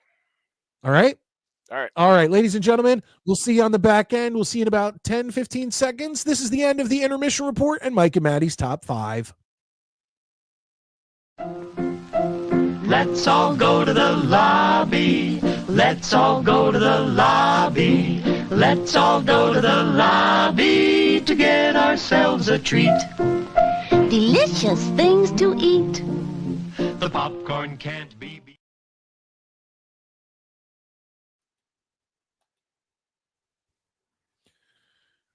All right, Maddie, the last thing I will say to you is I saw the 30 for 30, and this is my one statement from the 30 for 30, and we'll talk about it more when we have the chance. When me and you, maybe during the Devils Rangers game. Yeah. We can do that. I love Mark Gastineau. I love him. I have two of his starting lineup figures behind me. When I was a kid, he was like, I loved Klecko. I loved him. I loved so many guys on that team. But that 30 for 30 made him look like such a whiny bitch. He complains and whines and bitches about everything he can, and he's constantly playing the victim. I love Mark Gastineau. I still love Mark Gastineau, but I think that 30 for 30 did him no favors. Well, I think he's in a decline right now, honestly, too. You know what I mean? So his mind is not the same as it once was. So we'll definitely talk more about it. But that said, guys, I got to go to work. Merry Christmas to everybody. I hope everybody has a great time. I'm going to talk to Merry Christmas, brother. I'm going to talk to Sasha and see if we can go to the movie around 2:00 so we can so I can at least get an hour in on Monday with you. But everybody, I hope you have a great holiday, and I will see you.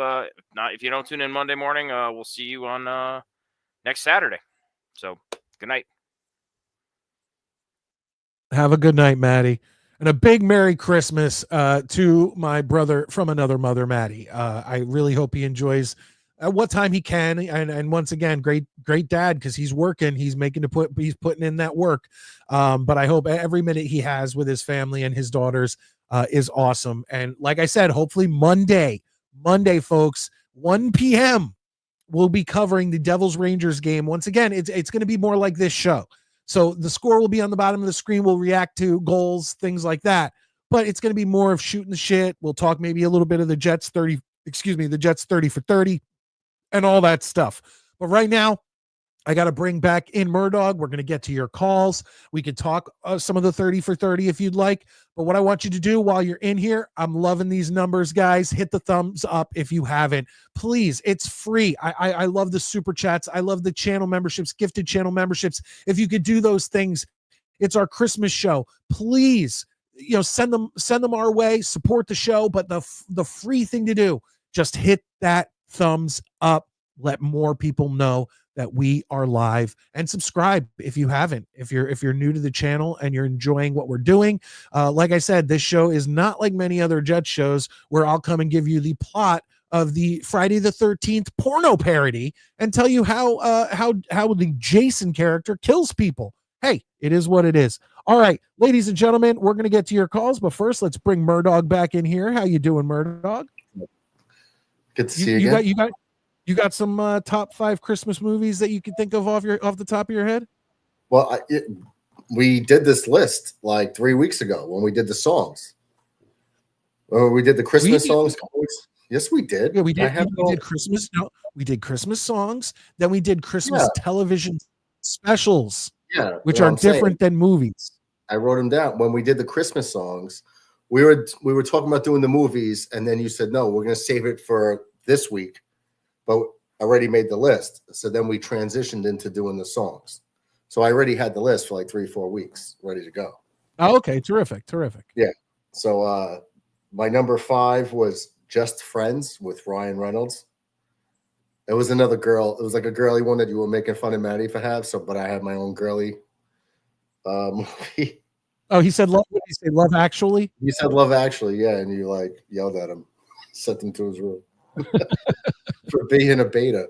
No, yeah. So Just Friends number 5. I had Elf at number 4, but that could have been interchanged with Scrooged.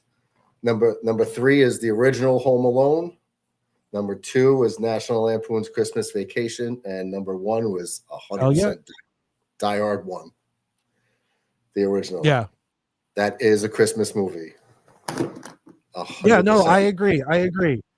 You know, when I was younger, maybe I wouldn't have thought of it as a Christmas movie, but at this point, it's something that we usually put on Christmas Day when we're visiting my in-laws, and I always love, some Die Hard on Christmas Day.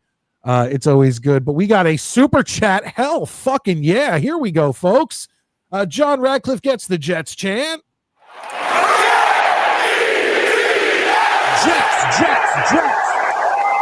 He comes in and he says the Jeff Dunham Christmas special, which I would probably have put in last week's, I believe, which was our Christmas specials where they're like an hour, an hour. No, it's not a movie, but I respect it. He's the one with all those crazy looking puppets and whatnot. Family Guy Road to the North Pole. Once again, I believe that's a television special, John. The American Killing Santa episodes are a must for every year for me. John, I think you were one of the people who wanted us to do Christmas movies, but were you here last week when we did Christmas television? Because all of those I would get, but you know what? I respect it. I appreciate the $5 super chat, and 100%. Yeah, that's awesome. So I honestly, I've seen Family Guy. I've seen Jeff Dunham, not necessarily the Christmas special, but I have not seen the American Dad Killing Santa episodes. So that's what I will say. All right, so let's get into this. We got some people coming in, calling in. I dropped the link down below. So if anyone wants to give us a call, please feel free. And we got another around a half hour to take your calls. And I'll tell you what, I can see people in the green room. He's looking sharp. Let's bring in one of our regulars. Here we go.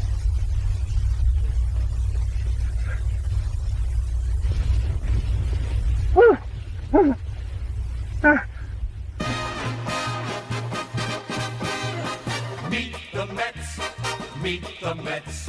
Step right up and greet the Mets. Bring your kiddies, bring your wife. Guaranteed to have the time of your life because the Mets are really sucking the ball. Hi, guys. Merry Christmas. Yo, look at the haircut. Loving it. Merry Christmas, Mets. I know, he's looking sharp. Like it. Thanks. See, my 5 favorite Christmas films. Christmas Story, original Home Alone story, the 1994 rendition of Miracle on 34th Street, the one with the girl that eventually played Matilda a couple of years later. Yeah, she was a Mrs. Doubtfire. She's just no Natalie Wood, man. She's just no Natalie Wood. Fair enough. Number 2, The Santa Claus. And my number 1 would be the 1984 rendition of A Christmas Carol starring George C. Scott, though I would throw the Muppet Christmas Carol in as an honorable mention. Oh, I didn't even think of that one. I like the Muppet one also. Mets, I always get so worried that like when we have a big viewership, which tonight we've had some good numbers, that people get so confused when I play your intro and it shows someone chucking a child into water or whatever. Just to real break it down quick, guys. Mets is known for throwing children for distance. So we'll just break it down there. That's the simple way of saying it. We don't want to go through the whole story, right, Mets? No, we don't. The rumor is he actually petitioned the OIC to make it an official Olympic sport. It's the rumor. Yeah, well, originally Mets got so excited because there used to be, I don't know if they still have it, but there used to be midget tossing. You could rent midgets and toss them for distance. I don't think the society allows us to do that anymore, but Mets actually signed up, got them to come, and he was all pissed off because they weren't actual children. I was a 5-time champion at midget tossing. I got the trophies over there. You're killing me, Smalls. You're killing me. Sorry, Mets. We're just having a good time. Mets, what do you think about this weekend's games, the Giants and the Jets games? Who do you got? Falcons for the Giant game, mostly again, because any wins that the Giants would get from here on out are damage control for Dable and sabotage for the draft pick. Kind of like what the Jet win last week was. It was essentially damage control for Rodgers. And trust me, we're not getting that. It's going to be collateral damage, no damage control against Los Angeles. Oh, you don't think the Jets even have a chance? They'll put up some level of a fight, but they're going to screw. But they'll either get a big lead and screw it, let it slip through their fingers again, or the Rams are going to pounce on, or going to stomp on them. Either way, Rams win. I mean, when these two teams ripped my fucking heart out this year, or because of a cancerous risk quarterback and the fact that Woody Johnson is an idiot, and then John Mara choosing to go with continue to go to the Bill Belichick learning tree, which is a cancer that needs to be cut from this team. Every time he goes and gets a coach, where people demand after 2 or 3 years to fire these motherfuckers and wipe the slate clean because he doesn't widen his own fucking social circle. Oh, time out. Why is Aaron Rodgers a cancer? Because Chris Canty said so and Graziano on ESPN? Somewhat. But why? In your opinion, since you said it, why are you co-signing that? What has he done that makes you think he's cancerous to the team? Trying to build this team like the Packers squad that was from 10 years ago. Yeah, he doesn't sign people, though. But he doesn't have influence over the decisions. Well, has Devontae Adams been a bust as a Jet? Debatable. No, he hasn't. Hold on. I actually wanted to talk a little bit about this, but real quick, I missed this super chat from Scott, and I'm assuming he's saying Maddie, but he gets the Jets chant anyway. Jets, Jets, Jets. I don't know who Matry is, but Scott, I assume you're giving a shout out to Maddie because this super chat came in right as Maddie was heading out. So I hope Maddie sees this and knows that Scott was giving him the big send off and just saying, basically, hey, have a great night. And Clancy coming in. Now, when you're a channel member, at the end of every month, you get a free super chat. And super chat's pretty same as becoming a channel member. So why not become a channel member and get your super chat at the end of every month? And Clancy comes in. He's a member for 5 months. He gets the Jets chant. Jets, Jets, Jets. Make sure all you guys are hitting that thumbs up on your way in or out. Let's go Jets tomorrow. Get as many W's as possible. Hell yeah, Clancy. I am never for the tankathon. For the future and our young players like Garrett Wilson, hope everyone has a Merry Christmas and Happy Holidays. You too, Clancy. A member for 5 months. I really do appreciate that. And I think at 6 months, you're going to get a new jersey next to your name. I think that's how I have it set up. I think you'll move up to the next jersey that people get, next to their names in the comments section. But I wanted to talk about this. You talk about Aaron Rodgers and whatever, but here's the reality. Aaron Rodgers, first off, has put up one of the best Jets performances that we have seen in the history of the team when you look at his stats. And when you compare him to the rest of the NFL, he's tied for 7th in passing, with passing yards, 3,255. He's 11th in passing yards. He's tied for 7th in passing touchdowns with 23. He's tied for 10th in passing first downs. He's tied for 7th in 20+ yard passing plays, and he's tied for 3rd lowest among quarterbacks in interceptions with 20+ touchdowns. So he's actually had a really good season when you look at it in comparison, especially to other Jets quarterbacks. So, I mean, once again, am I over the Rodgers experiment? Yes. But next year, are we going to find someone for 2025 that can offer those kind of numbers? That's my question to Metz and Murdoch. No, probably not. And I've been saying this since everyone wanted him gone. I said, if we can't find a better replacement, there's no need to move on from him. Then you talk with Alan about the dead cap hits. That affects what we do.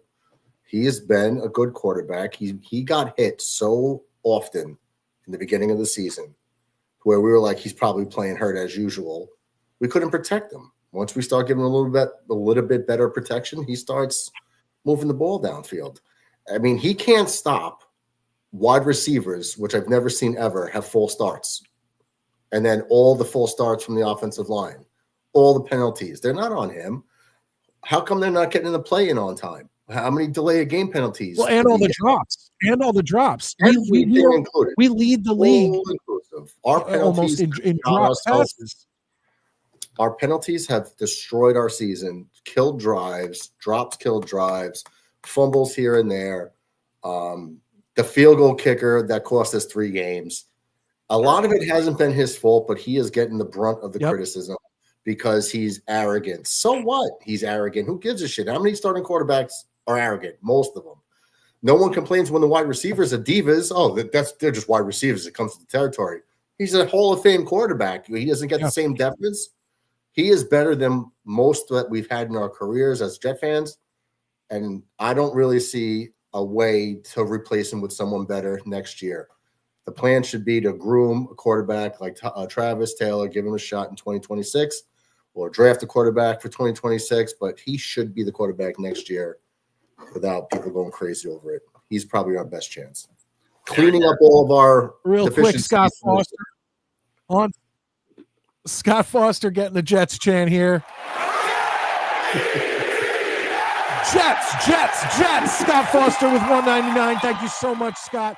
And Scott, I apologize. I know that we've had a lot of people who give channel membership, and Scott has not been able to get his hands on one of those. And I hope that the next time that there's gifted channel memberships, you get them. But for $1.99, I appreciate that, brother. I am enjoying watching Murdoch spank Mets. But I'm not wrong with the whole Giant fiasco. What the problem is there, am I not? I'm a Jet fan. I don't like the Giant fans. I don't know. They're just – I'm not in tune to what the Giants I will say this. I'm not a Giant fan.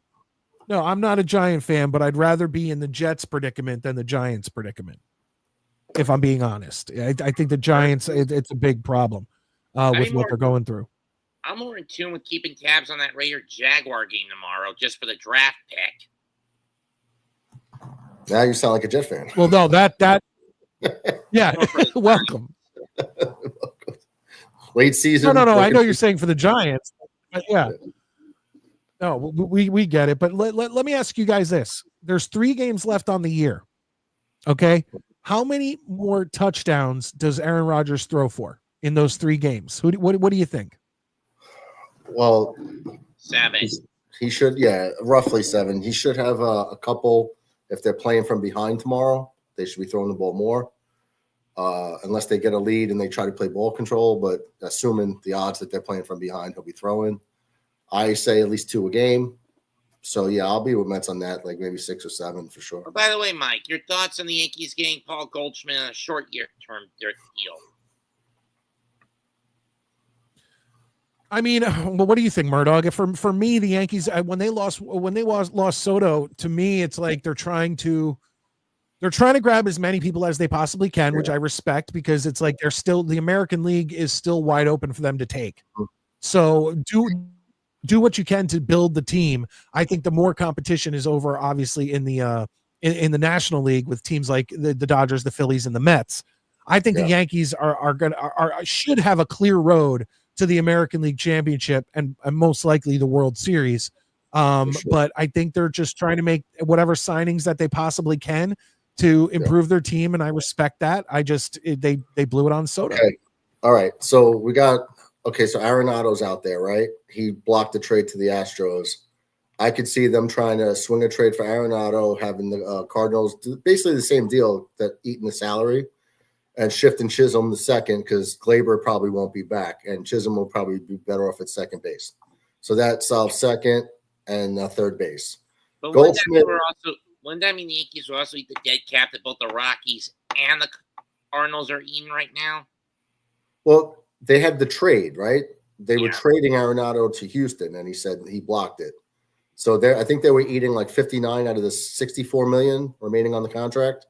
The Yankees would do that in a heartbeat, just giving up prospects to save the money and have an upgrade, have a Gold Glove third baseman who could still hit 275, 290 in that area, maybe 30 homers. That's, because he's getting up there. Goldschmidt, they're just hoping to catch lightning in a bottle.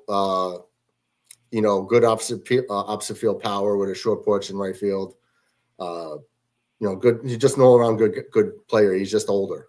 But don't be surprised if he's a stopgap for a trade for Vlad Jr. That's what I thought he'd be. Right. And because that's the beauty of not signing Soto, freed up all this money. Even with Soto, we lost the World Series, right? He did great, but we still lost with him.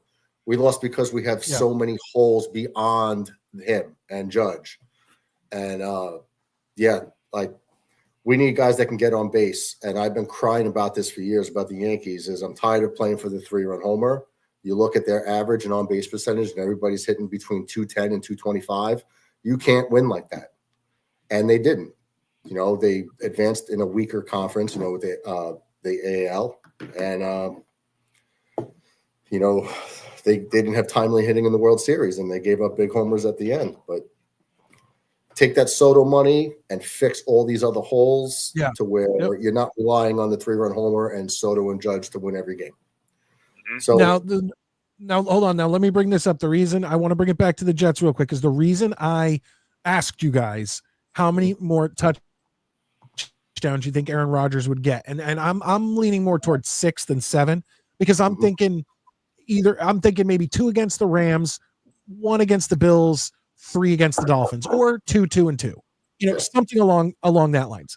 So let's say he gets 6 more touchdowns. That would put him at 29 touchdown passes on the year, which would tie him with Vinny Testaverde as the number 2 all-time touchdown passes for a Jets quarterback. How can we say that obviously I think he's going to bring us to the Super Bowl next year? No.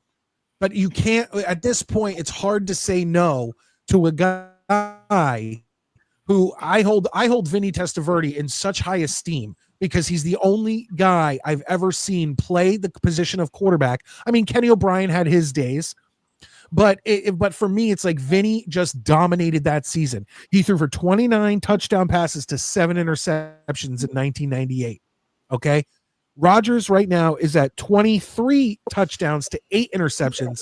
Let's say he gets 6 more, and let's say he doesn't get any interceptions. That means he essentially had the same season Vinny had. I can't deny that, and I can't not have him go ahead into 2025 when our only other options would be Tyrod Taylor or Jordan Travis, and we can always use them if he bombs or he gets hurt or something to that effect.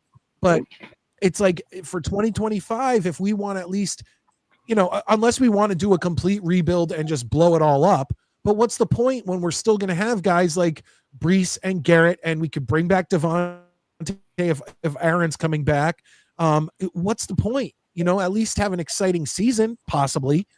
So that's why I brought that up, because people shit on Aaron Rodgers, but if you're a Jets fan, how do you shit on a guy who's giving you more touch? Like right now, he's 1, 2, 3, 4, 5, 6, 7, 8, 9. He's 9th all time in touchdown passes for the Jets. But by getting those 6, he leapfrogs 1 season by Richard Todd, 2 by Kenny O'Brien, the 1960 Titans season with Al Doro, Joe Namath, and Mark Sanchez. He just shoots past all of them and becomes the number 2 all time, tied with Vinny. Even if he doesn't get the number 2, he still is going to leapfrog everybody into the 3rd position. Yeah. I wouldn't be shocked if he breaks 30. Imagine if he had Devontae for the whole season. I mean, if he breaks 30, I will be. I will be shocked. Oh, next year. No, this year. All he needs is what, 7 to hit 30 in 3 games? He needs 7 to hit 30. He needs 8 to tie Ryan Fitzpatrick. I mean, there's one thing I learned about watching Aaron Rodgers is never bet against him or doubt him. I don't know. It's just one of those guys. I have faith. All right, Mets. Well, thank you so much for joining us. I appreciate you being on the show, and hopefully we'll see you on Tuesday or next Saturday. All right. Oh, no Tuesday show. There's no Tuesday show. It's Christmas Eve. Yeah, right. Christmas Eve. Right. No Tuesday. See you Saturday, I guess. Or if I could try, I could hop in on Monday if you guys want me to. Yeah, I do think Monday around probably like 12:45. Monday, 12:45 p.m.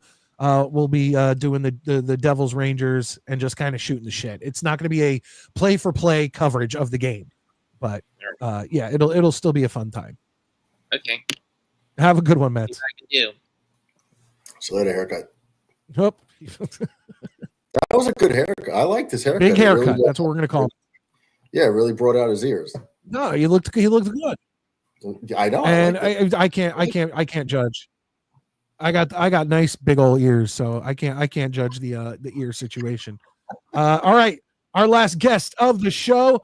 Sorry, I did have 1 or 2 other people pop in and pop out, but I don't know if we were going to have the time for that. But the person who's been here as long as Mets waiting is the Lane Train. How you doing, Lane? Hey, Midnight Mike. Hello, Murdoch. Hi, Lane. Yeah, I mean, I think that the Jets have a chance to pull it out tomorrow. But how do you feel? Do you think if you start Rodgers, you keep him in the whole game, or do you pull him out in the second quarter? Lane, I don't think you pull Rodgers out unless he's hurt and can't play. Yeah. And did he? Yeah. And how do you feel that the Yankees signed? I know who they signed. They signed Clay Bellinger, and so how do you feel that they signed him? It's all around. I mean, it's the Yankees just need to fill holes. We were talking about that earlier with Mets, and look, they didn't get Soto, but at least fill some holes. Try to improve at some positions. Do what they can, but I think the Yankees are kind of a shoo-in for the American League Championship. So let's hope that we get there, and this team can at least get us to another World Series. Lane, think of it this way: without Soto, we got a new closer, we got a new first baseman, we got a new outfielder. Dugo will be gone. We can still play the kids. Yeah. I am Murdoch. I am very excited about the closer from the Brewers. Devin Williams. He's going to be a big improvement. Yeah, I know he gave up the big home run in the playoffs to Alonso, but I mean, relievers give up homers here and there in big spots. That doesn't mean they're not good. He was dominant the whole year, so it was an upgrade because every time we had to close out games, it was like John Wetland has a heart attack waiting to happen. Everything was like a nail biter with John Wetland the year before Mariano took over in '96. Wetland was pins and needles every day. Yeah.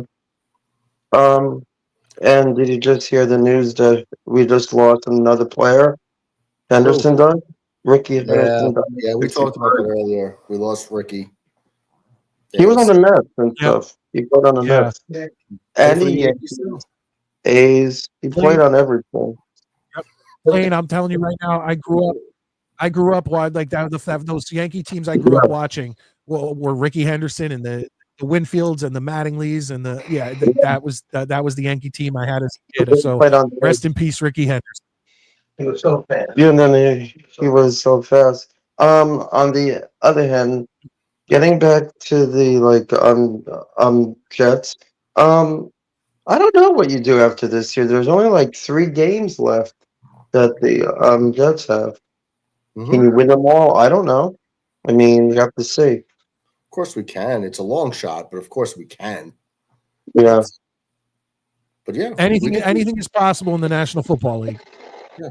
Any given Sunday. That's why they say that, Lane. Any given Sunday. You know, if a 3-win Panthers could almost beat the defending champion Chiefs, it could happen. You know, and it happens every year. Teams aren't supposed to win, and they do. Yeah.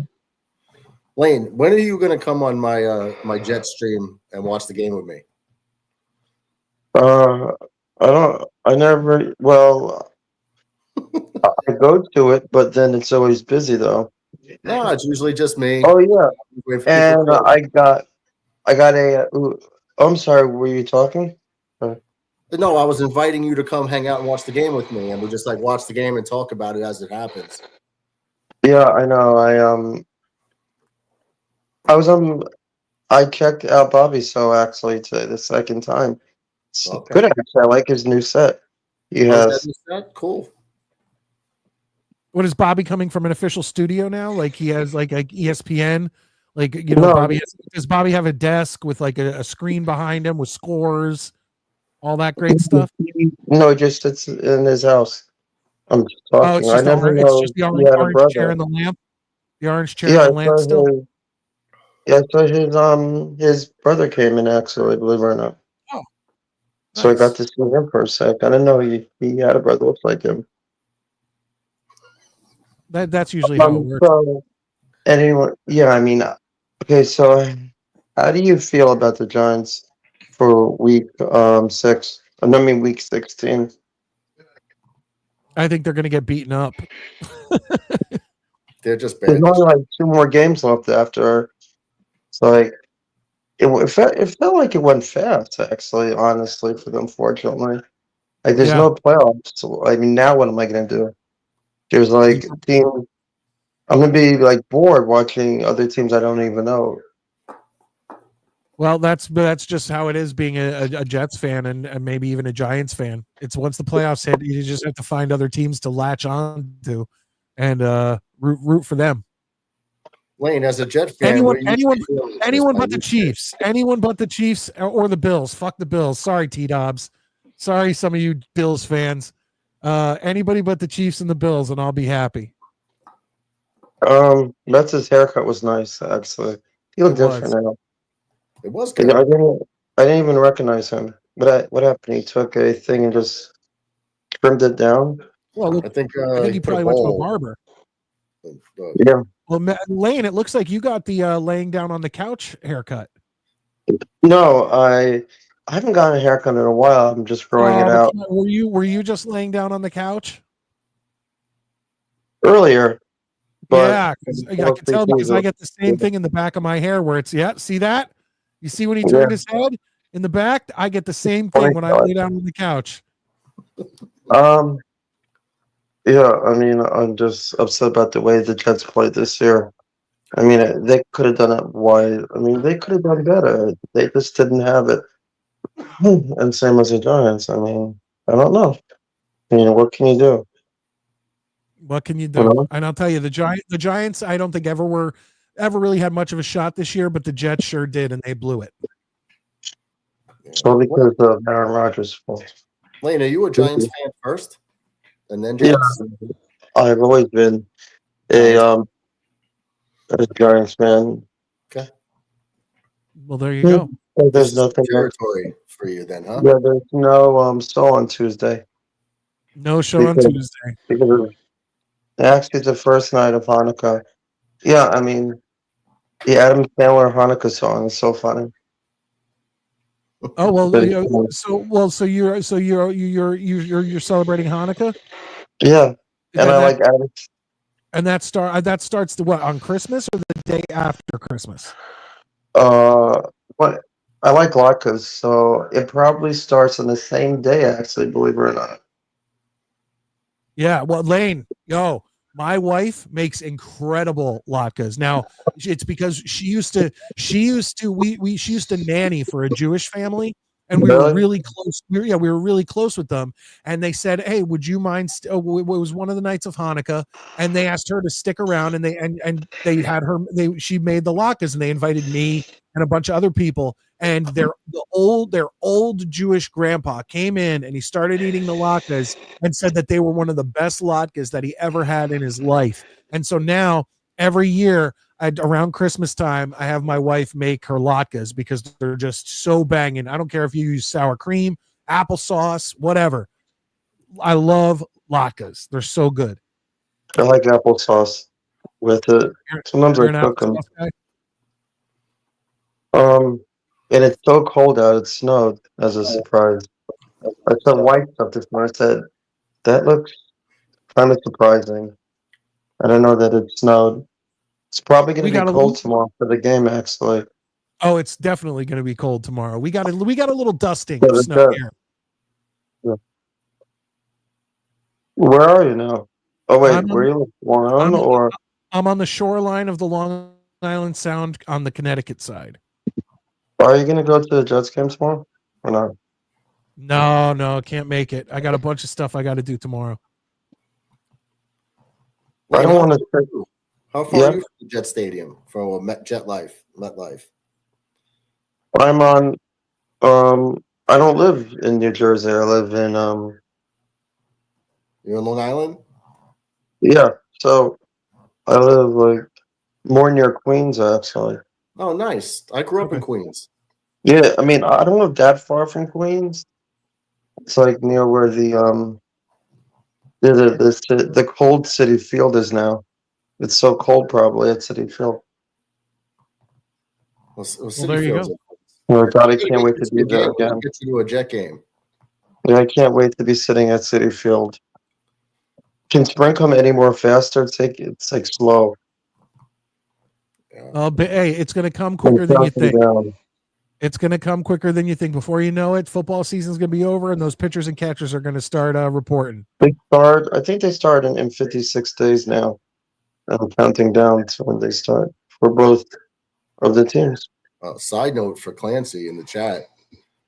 Clancy and I spent the weekend together looking at Tits and Cheeks and having beers together. So once you do that, we're bonded for life. Are you sure you were looking at Tits and Cheeks? So when you said you guys spent the weekend together, I only thought one thing. In the same hotel vicinity, not the same room. Oh, okay. Not the same bed. No.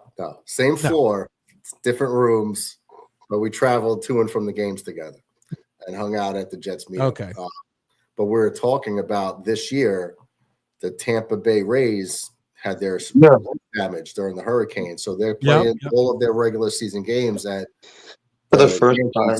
The Yankees minor league in Tampa. Yeah, that's Steinbrenner. Yeah. Yep. Right. So we were talking about how are they going to do it? Are they going to? Huh? So how are they going to do it? Are they going to split it up?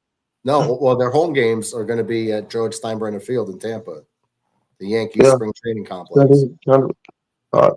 It's probably going to be a little bit different. I mean, it's going to be a lot different. But I'm assuming, like, no matter what seat you get, it's going to be a great seat, right? In a minor league park. Oh yeah. I started looking at tickets. Do we know the capacity of Steinbrenner Field? Could be like 18,000. You think it's that much? Because Duncan Park here in Hartford is like basically it's just a major league stadium, but it's a minor league ballpark. So it fits 8,000, but it looks like when you go in and you're watching and it's packed, you wouldn't even know. You'd think it was more than 8,000. It's 11. Okay, that's pretty close. 11,000. Holds 11,000 fans. Yeah, but it's still you get a good seat no matter what. But the prices are already getting gouged. Like I look for tickets. There's a 4-game set in April that they're playing in Tampa. People are selling tickets like stupid prices already. They're just trying to gouge. Like every spring training game. I mean, it's not really like a major league game. It's just like it doesn't like really count those games because you have all those younger players that they were like kids playing because they're like just don't have any names on the back, so I don't even know who that is pitching. Are you talking about strictly spring training games? Yeah, because they say some of them look like triple numbers that they have on the back. Yeah, that's because they're not on the roster. They're not on the major league roster. So they don't have set numbers. And the Yankees don't have names on the back of the jerseys. Why is that? Is it because of the rules or something? No, the Yankees don't have names on the back of their jerseys because throughout the years, the Yankees ownership has always said the Yankees are so famous that you should know the player by their number. Like that's why the Yankees are the cream of the crop. Okay, so when you watch the Yankees, they don't need names on the back of their jerseys because when you see number 99, Lane, who's number 99 on the New York Yankees? You put Judge, so I already know. All right. Who's number 2 on the New York Yankees? Well, first number 2. Yeah. Jeter. It was Jeter at one point. Jeter. Yeah, so that's the point. So you don't really, except when they sell them, though. That's because, I don't know why they have the names on the T-shirts when people buy it. Maybe because I don't mind that. I don't mind that the T-shirts they sell have the names, but when I buy a jersey, I won't buy a jersey with a name on the back. Like they'll sell Yankee jerseys with names on the back. I don't. I get the ones without the names. Hey, thank you so much for calling. I appreciate it, buddy. You. All right, so have a nice night. I'll see you. Yeah, because we're off on Tuesday. Okay. Hopefully Saturday. Oh, there you go. Sorry, Lane. Lane, we'll see you hopefully on Saturday. I definitely appreciate the call, and 100%. It's good to have you back on the Midnight Mike Show. And it's look, always good to have him, Mets, Johnny Boy, Snowball, Ricky, all the guys. There's so many people who call into the Midnight Mike Show, and I'm sorry there was a few other people who popped in and out, but we're already over our time limit on the show. I want to finish this one out with Murdog, but Murdog, like I said, we talked a little bit about the Aaron Rodgers thing, and given his numbers, if like we said, if he throws for 6 more touchdowns, all of a sudden he's second all time in Jets touchdown passes in a season.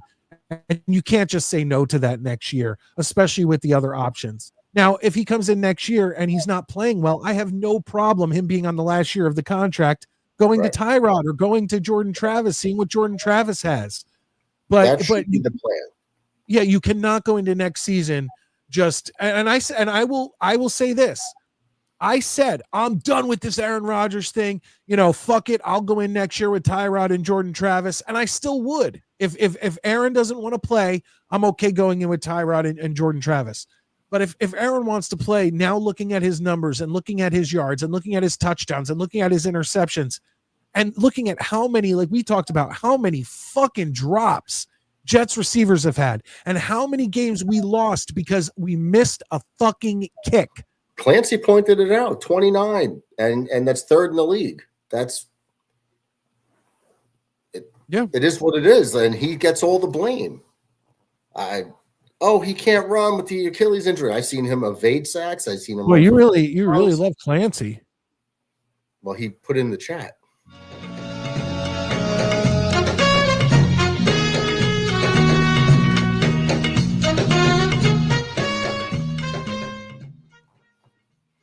That was totally unexpected, but just gotta go. Dude, that Blue Oyster music has been on my soundboard since my old podcast. It's been on my soundboard for 7 or 8 years. Anytime something super gay comes up, you gotta hit the Blue Oyster. It's just how it works. What was gay? You put up a stat in the chat. Look, you guys shared. Look, you guys went on a date to that restaurant. You shared a bed. You now you're talking about like all the things. I mean, look, don't be ashamed. It's 2024. Oh, yay. How about this? F. Mary K. Clancy, Leany, and who else was there with you? I'm trying to think. I know My Clancy. girlfriend. No, that's not fair because obviously, you'd effing marry her. But how about this? Leany, Clancy, Mets. I have to give you two guys because obviously Leany would be the easy choice. Yeah. Well, no, because all right. So, is this a serious question? I don't know. I'm just. Oh man. It's all right. I wouldn't. I almost want to say I couldn't marry Leany because she is married. And she's married. You just need to F the crap out of her. We hung out with Leany's husband. What a cool dude, Danny. Good. He is a clone of George Bush. Really? Fucking clone. And I said that to him. We're outside, and I was like, "You look just like George Bush." He goes, "I've heard that a few times this weekend." I was like, "Really?" Ask Clancy. He looks just like George Bush. It's uncanny. So, and he was cool, man. It was fun. Wait, which George Bush? W or HW? The son, the one that's still alive, not the father. I think there's a picture of him in Nick Shine's chat, to where maybe we can get a screenshot of it just to show you he's a spitting image. Ask Clancy. No, is Clancy still in the chat? Yeah. George is your boyfriend still in the chat? Hold on.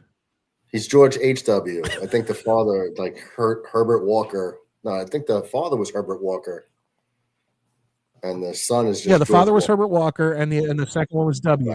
Yeah, there he is. Bush the Walker, second. Yeah.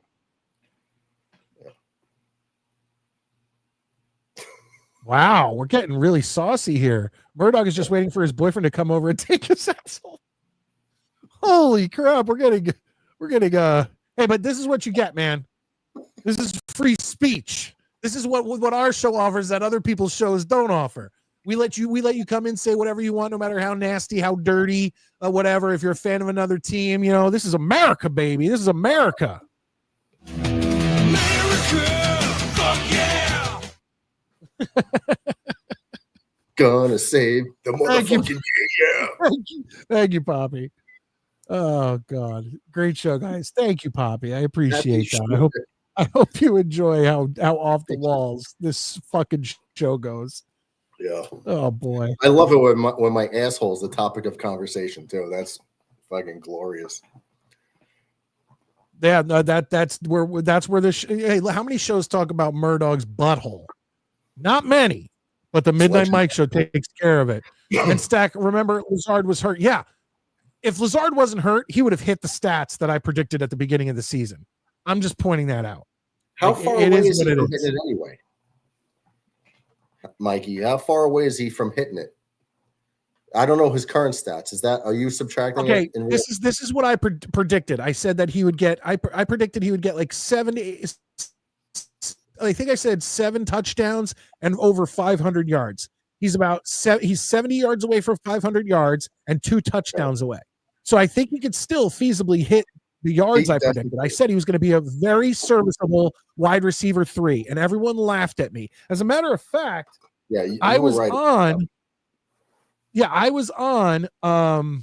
the celebrity panel of the match game, and this was before the season started, and everyone sat there. Yeah, everyone sat there and said, they said something like, what was it?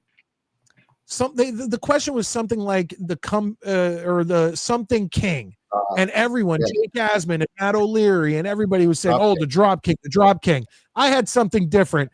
You know what? Hold on, wait. First, before we do that, let me take that serious. I know you know what I said, but there's a lot of new people in here. No, there's a lot of new people in here. This was from before the season started. Everyone was calling him the fucking drop king. And this was on Jets Worldwide with Jake Asman, Matt O'Leary, Ryan, all those guys. And this was my answer. Here we go. Drop king. Okay. Right. Good. So another match. Moving on, we're going to look at the answer from Jeremy. Well, I mean, this one was fairly obvious that he is the drop king. The drop king. All right. So another point from Jeremy to Ryan. He now has taken a commanding lead. We're going to ask Midnight Mike his response. Shame on all of you. I have been saying since the end of last season with a healthy Aaron Rodgers, Alan Lazard is going to be a very, very good wide receiver 3 for us this year. 500 plus yards. He's catching a touchdown tomorrow night. Shout out to Corey Feldman because Alan Lazard is the comeback king. The comeback king. Wow. And he got a Corey Feldman plug in there. Oh my gosh. Yep. All right. Well,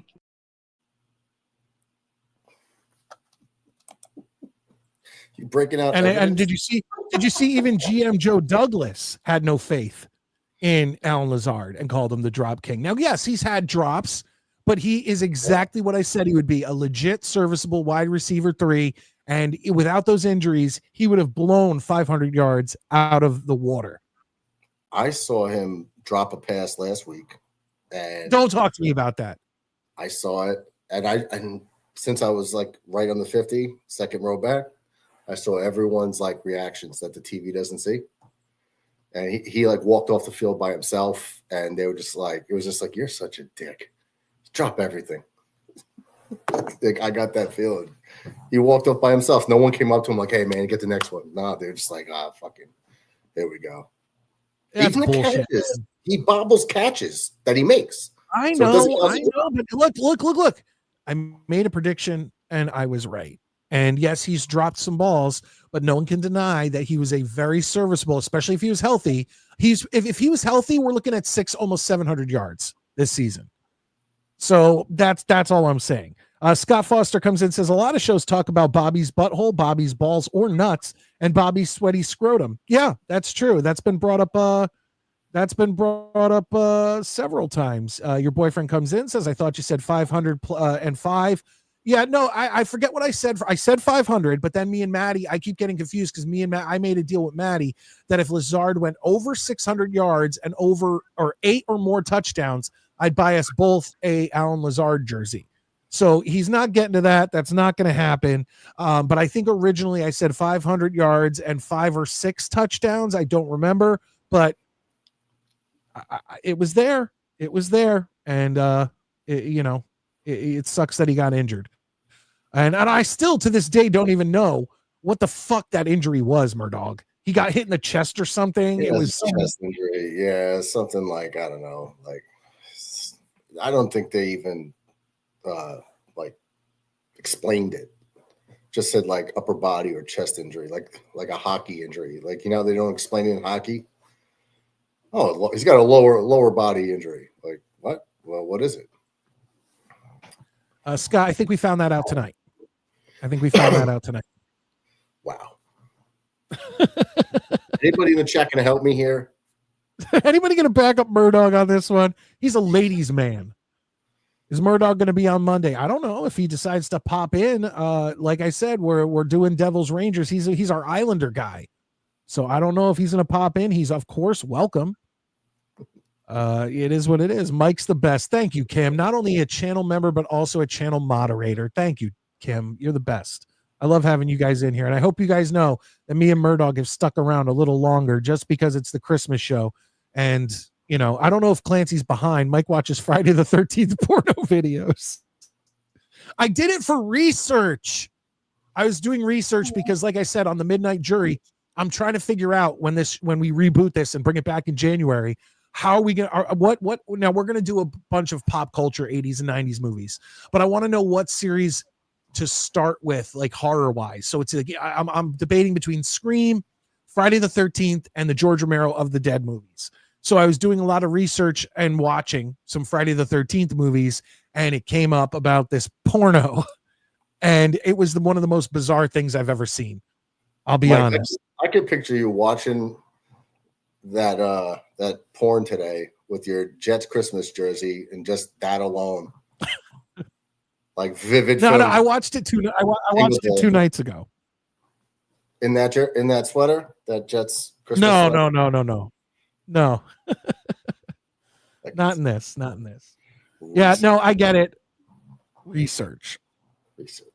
Yeah, it was a night my wife said, "Oh, I have a headache," and I was like, "You know what? I'll just go watch the Friday the 13th porno. That's what I'm going to do."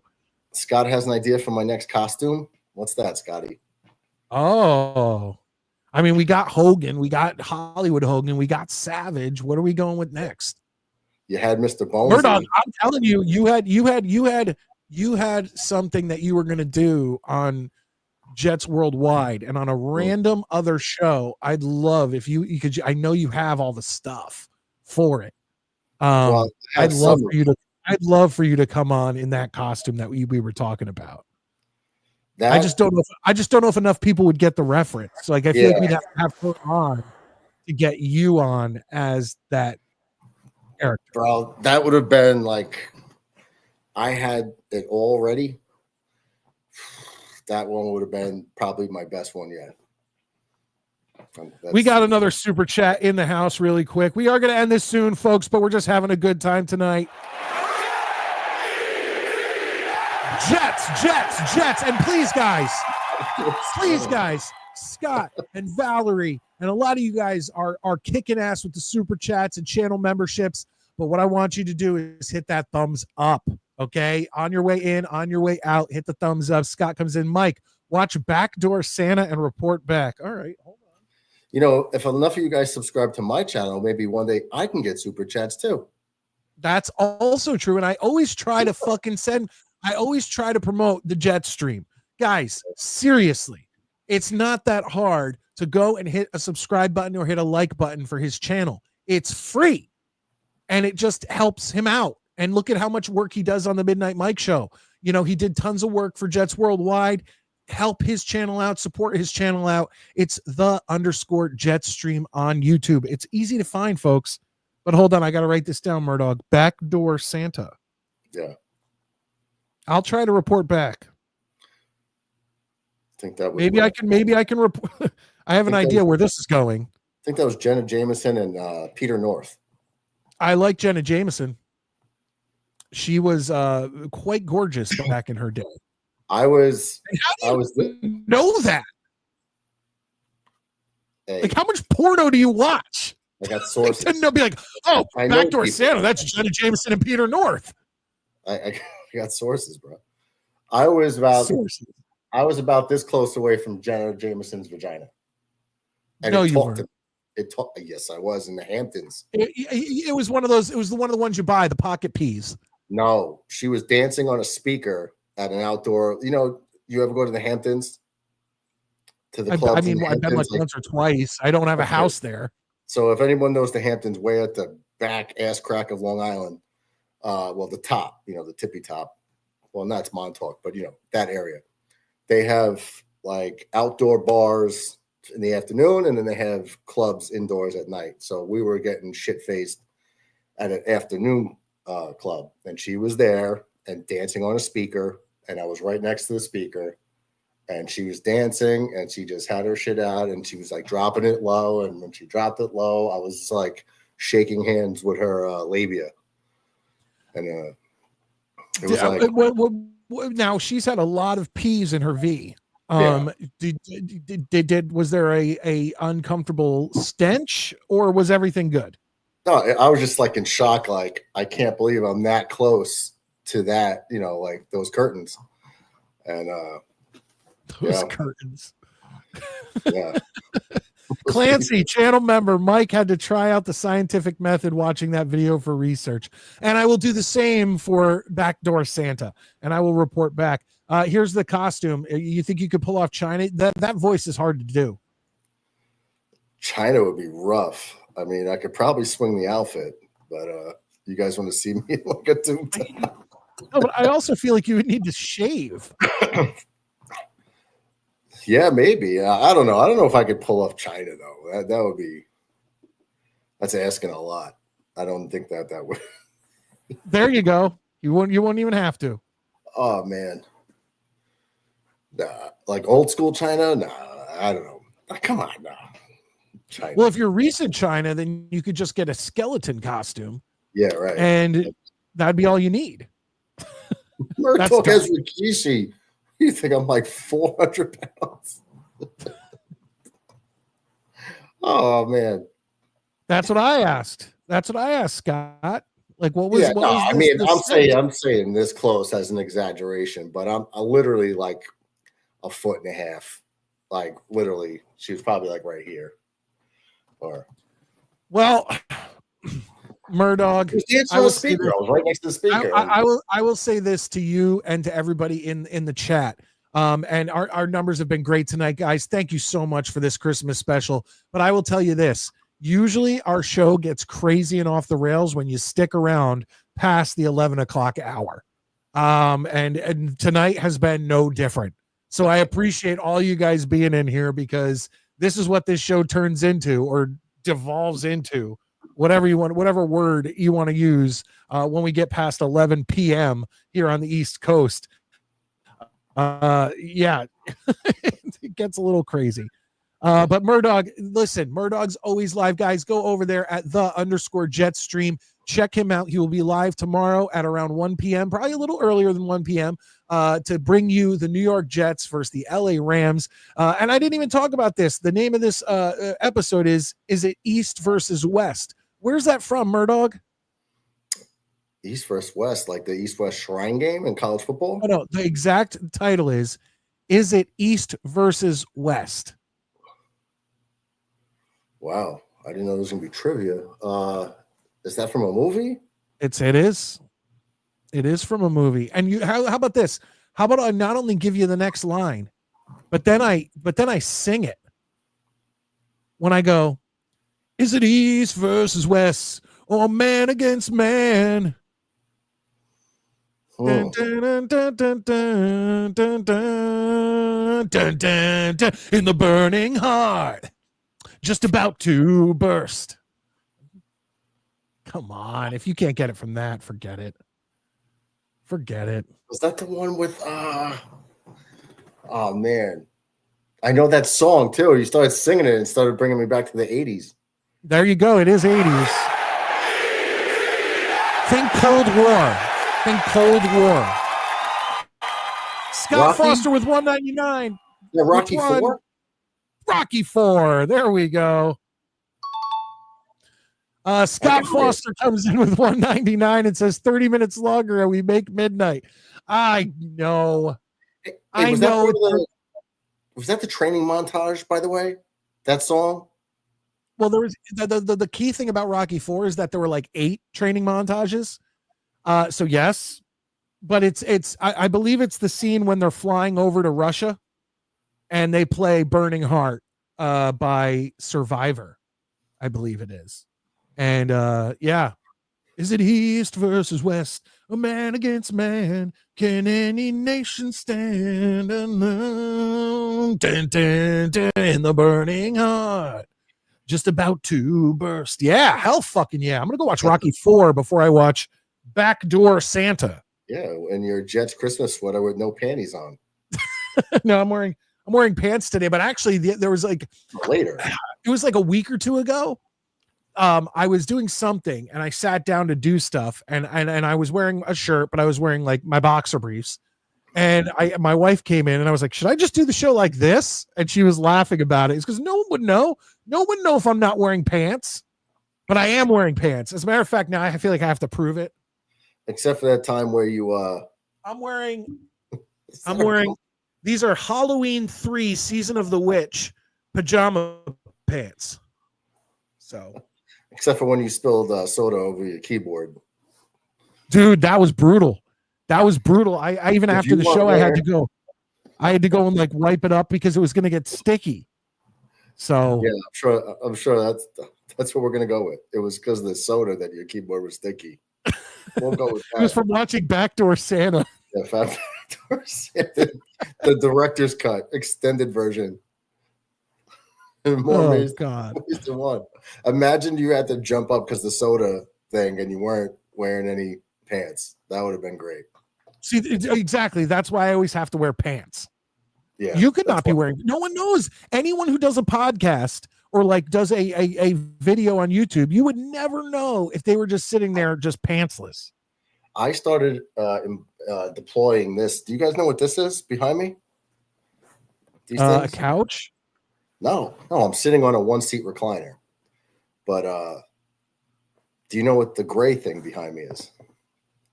A wall? No, this and this. Is that one of those big, huge body pillows women use when they're pregnant? Yes, it's a pregnancy pillow. Nice. Yeah, and I was just like, I could definitely use that, and it would just be great. And it is. So DB94 channel member, love you, love the Broncos fans in here. We definitely appreciate you being in here. 2 different holidays in one outfit. I wear Halloween stuff all year round, DB, like all year round. I have tons of Halloween shirts, PJ pants, hats, hoodies, you name it. And so I have no problem rocking the Halloween at any point. Yeah, pumpkin pants. That's right. Clancy might have been about 30 feet away from conception. Wait, what? Am I missing something? Yeah. Kim comes in. Oh, Mike, are you ready for the? You are ready for the. Look, I have worse ones. I have worse ugly Christmas sweaters than this one. You want me to show you how much I celebrate and celebrate just the holiday that is Halloween? Give me 1 second, Murdog. Talk to. Hey everybody, I'm Murdog. How are you? So what do you want to talk about? Yeah, that sweater that Mike's wearing it's ugly, but it's like, it's definitely the ugly sweater winner of any contest, Kim. So yeah, let's see if I can go to any chat. I can't put the chats up on the screen. DB says Murdog spent one night in a hotel room with Clancy. Now he has a pregnancy pill. Clancy, did you take the Plan B pill? You were supposed to. I don't. Come back to me in a few weeks, like Murdog. I have news. Well, if we're being honest, Jet stuff is kind of Halloween and horror theme. Yeah, I was thinking that before, Scott, as well. When we're talking about horror movies, it was like just replay the Jet season. I love Halloween so much that I have a Halloween ugly Christmas sweater. Oh, wow. You have a matching whole thing. Which I've worn, by the way. I've worn this on Christmas Eve. So look, I love the holiday. I love Halloween. I can't deny it. I love it. So Kim, yes, I'm I'm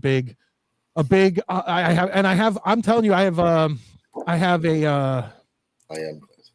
Home Alone ugly Christmas sweater that has I have a Home Alone one that says Merry Christmas, you filthy animal. I have a Mickey Mouse one, and then I have a Christmas Vacation one that has it has Eddie's RV on it, and it says that there is an RV, because that's what he says to Clark when he pulls in his RV in the driveway. But yeah, it is what it is, guys. And we went, hey. Speaking of your pregnancy pillow, you know what I have that I use every day when I go to sleep?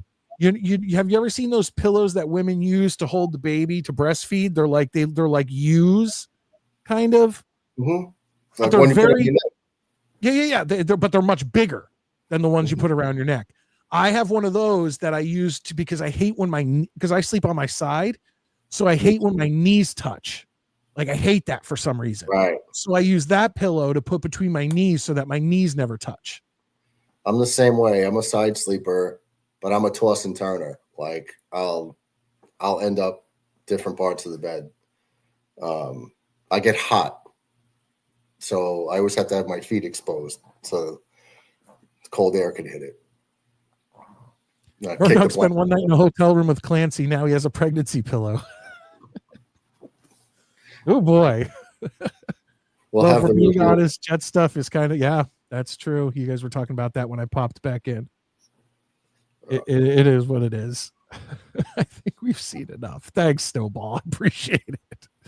We're gonna be ending it soon. Don't worry. We were just having a good time. It's a Christmas special. It is what it is. Just realized the show is on. What's good, Mike and Murdoch? How you doing, Adirondack? You missed a great show, so go back and check it out. This one doesn't go behind the paywall or anything. And this was actually a great Christmas special. I'm really proud of it. Did the Jets wear the green uniforms? Yeah, Lane. They're not only are they wearing the Jets, they're wearing all green. So they're wearing green tops, green pants. I hate that. I talked about it. It's probably just for the Christmas game, that they're going to be like a bunch of Christmas trees out there. It's terrible. I'm glad you appreciated it. I'm glad you appreciated it, Kim. Scott, to answer your question, I have not seen Modine in about a month. Modine was when the Jets start letting him down every year, he just tunes it out. If that's what I remember from him saying. After a certain amount of losses, he just goes bye-bye. All right. Yes. Okay. So the link is in the description there, Adirondack. And then even DB posted it, but I believe Murdoch also posted it. So it is. But once again, if you just go to YouTube and search _Jetstream, you'll find it. Or just put in the Jetstream Murdoch, you'll find it. It's not that hard to find. I feel like people should be able to find it very easily. All right, folks, let's end this one.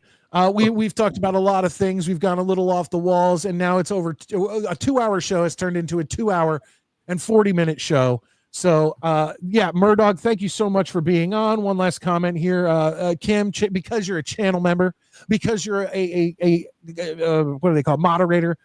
We will meet soon. Stay warm there. I got those vests that heat you up on battery. They're awesome. Oh, who are you talking to? Who's in super? I mean, it's pretty cold here. I'll be honest. Scott. No, we're not doing that. I wouldn't do that. Oh man. But honestly, dudes dressing like China or just searching China or Nicole Bass or someone like that, it's the same thing. It could be a man, woman. I met her. Oh, yeah? And my father met her at work. Like my dad got called to her house to do a job, and I met her after an ECW event. That's a crazy story that I have. I don't know. I don't think we have time for me to go through it. No, tonight. I gotta call it a night. Thank you, Ken. Tell you another time, but that was a crazy. But Nicole Bass is huge, or she was. Yeah, she's gone now, but she was huge. She was like 6'2", 6'3", just big. She dwarfed China for sure. Merry Christmas, Kim. Thank you. Yeah. Are you talking about height or beefiness? Both. Like China was big, but Nicole Bass was big, China big, if not bigger, and taller by like 4 or 5 inches, easy. Nicole Bass was like 6 foot something. Like she was just a big, imposing lady. All right. We're ending it tonight, folks. Merry Christmas to all of you. Murdoch, thank you so much for joining us. He will be live tomorrow, a little before 1 p.m. on the _Jet stream to cover the Jets versus the LA Rams. And I hope all of you go and visit him there. Murdoch, thank you for being on. You got it, brother. Now, you guys aren't going to do Tuesday. I'll try to pop in on Monday if I'm around. But maybe I might just do something on Tuesday since you guys aren't. And if anybody just wants to kill time and hang out, that doesn't really have much to do, I could go on Tuesday at some point. But you guys would have to let me know. Everybody. Everyone talk. If you want a Tuesday show, talk to Murdoch because I like I said, we host Christmas Eve, so I'm making a huge lasagna and all that shit. I got tons of stuff to do. I know there's a Nick game on at 12. So maybe we could do a Nick game or something like that's even from up. But if there's people that want to do something, I could probably get the stream up and running. Oh God, you guys are dirty. Her clips was the size of a prince, and of course, he meant her is the size of a pun. Yep. Welcome to the Midnight Mike Show, folks, and our comments section. All right, Murdoch, thank you very much. Have a good night and Merry Christmas. Hopefully I'll see you Monday. Peace out, people. See you tomorrow. There we go.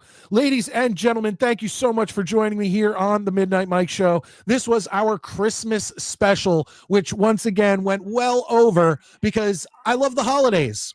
Halloween, Christmas, love them all. 4th of July, Memorial Day. Man, those are some of my favorites. I want to thank Murdog. I want to thank Maddie, my co-hosts, Sean Neutron, and obviously the few of you who couldn't get on calling in. I thought I was ending the show early. It ended up going 40 minutes over. I did not expect that, but Metz and Lane, thank you so much for coming in. I do appreciate that. I appreciate all the people who sent in super chats and all that for the Christmas season and Christmas show.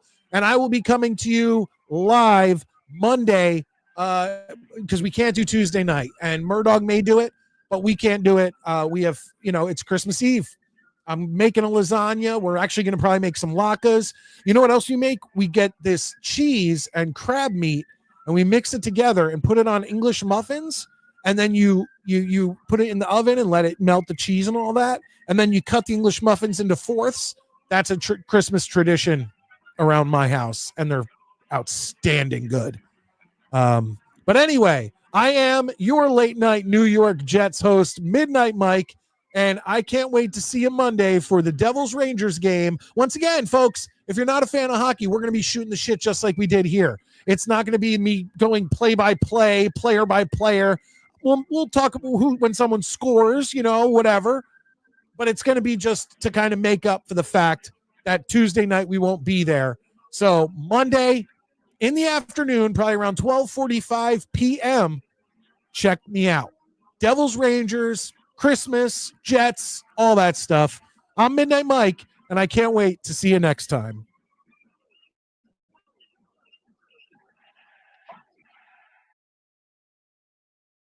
I feel guilty because so many good comments are coming in.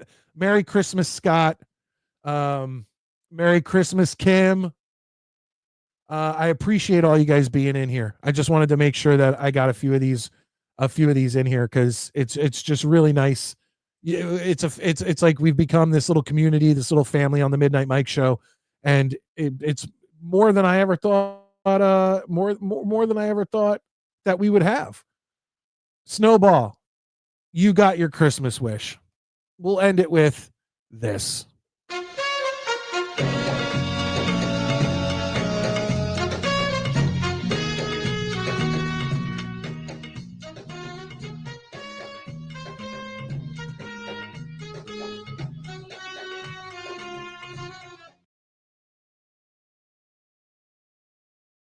Merry Christmas, everybody.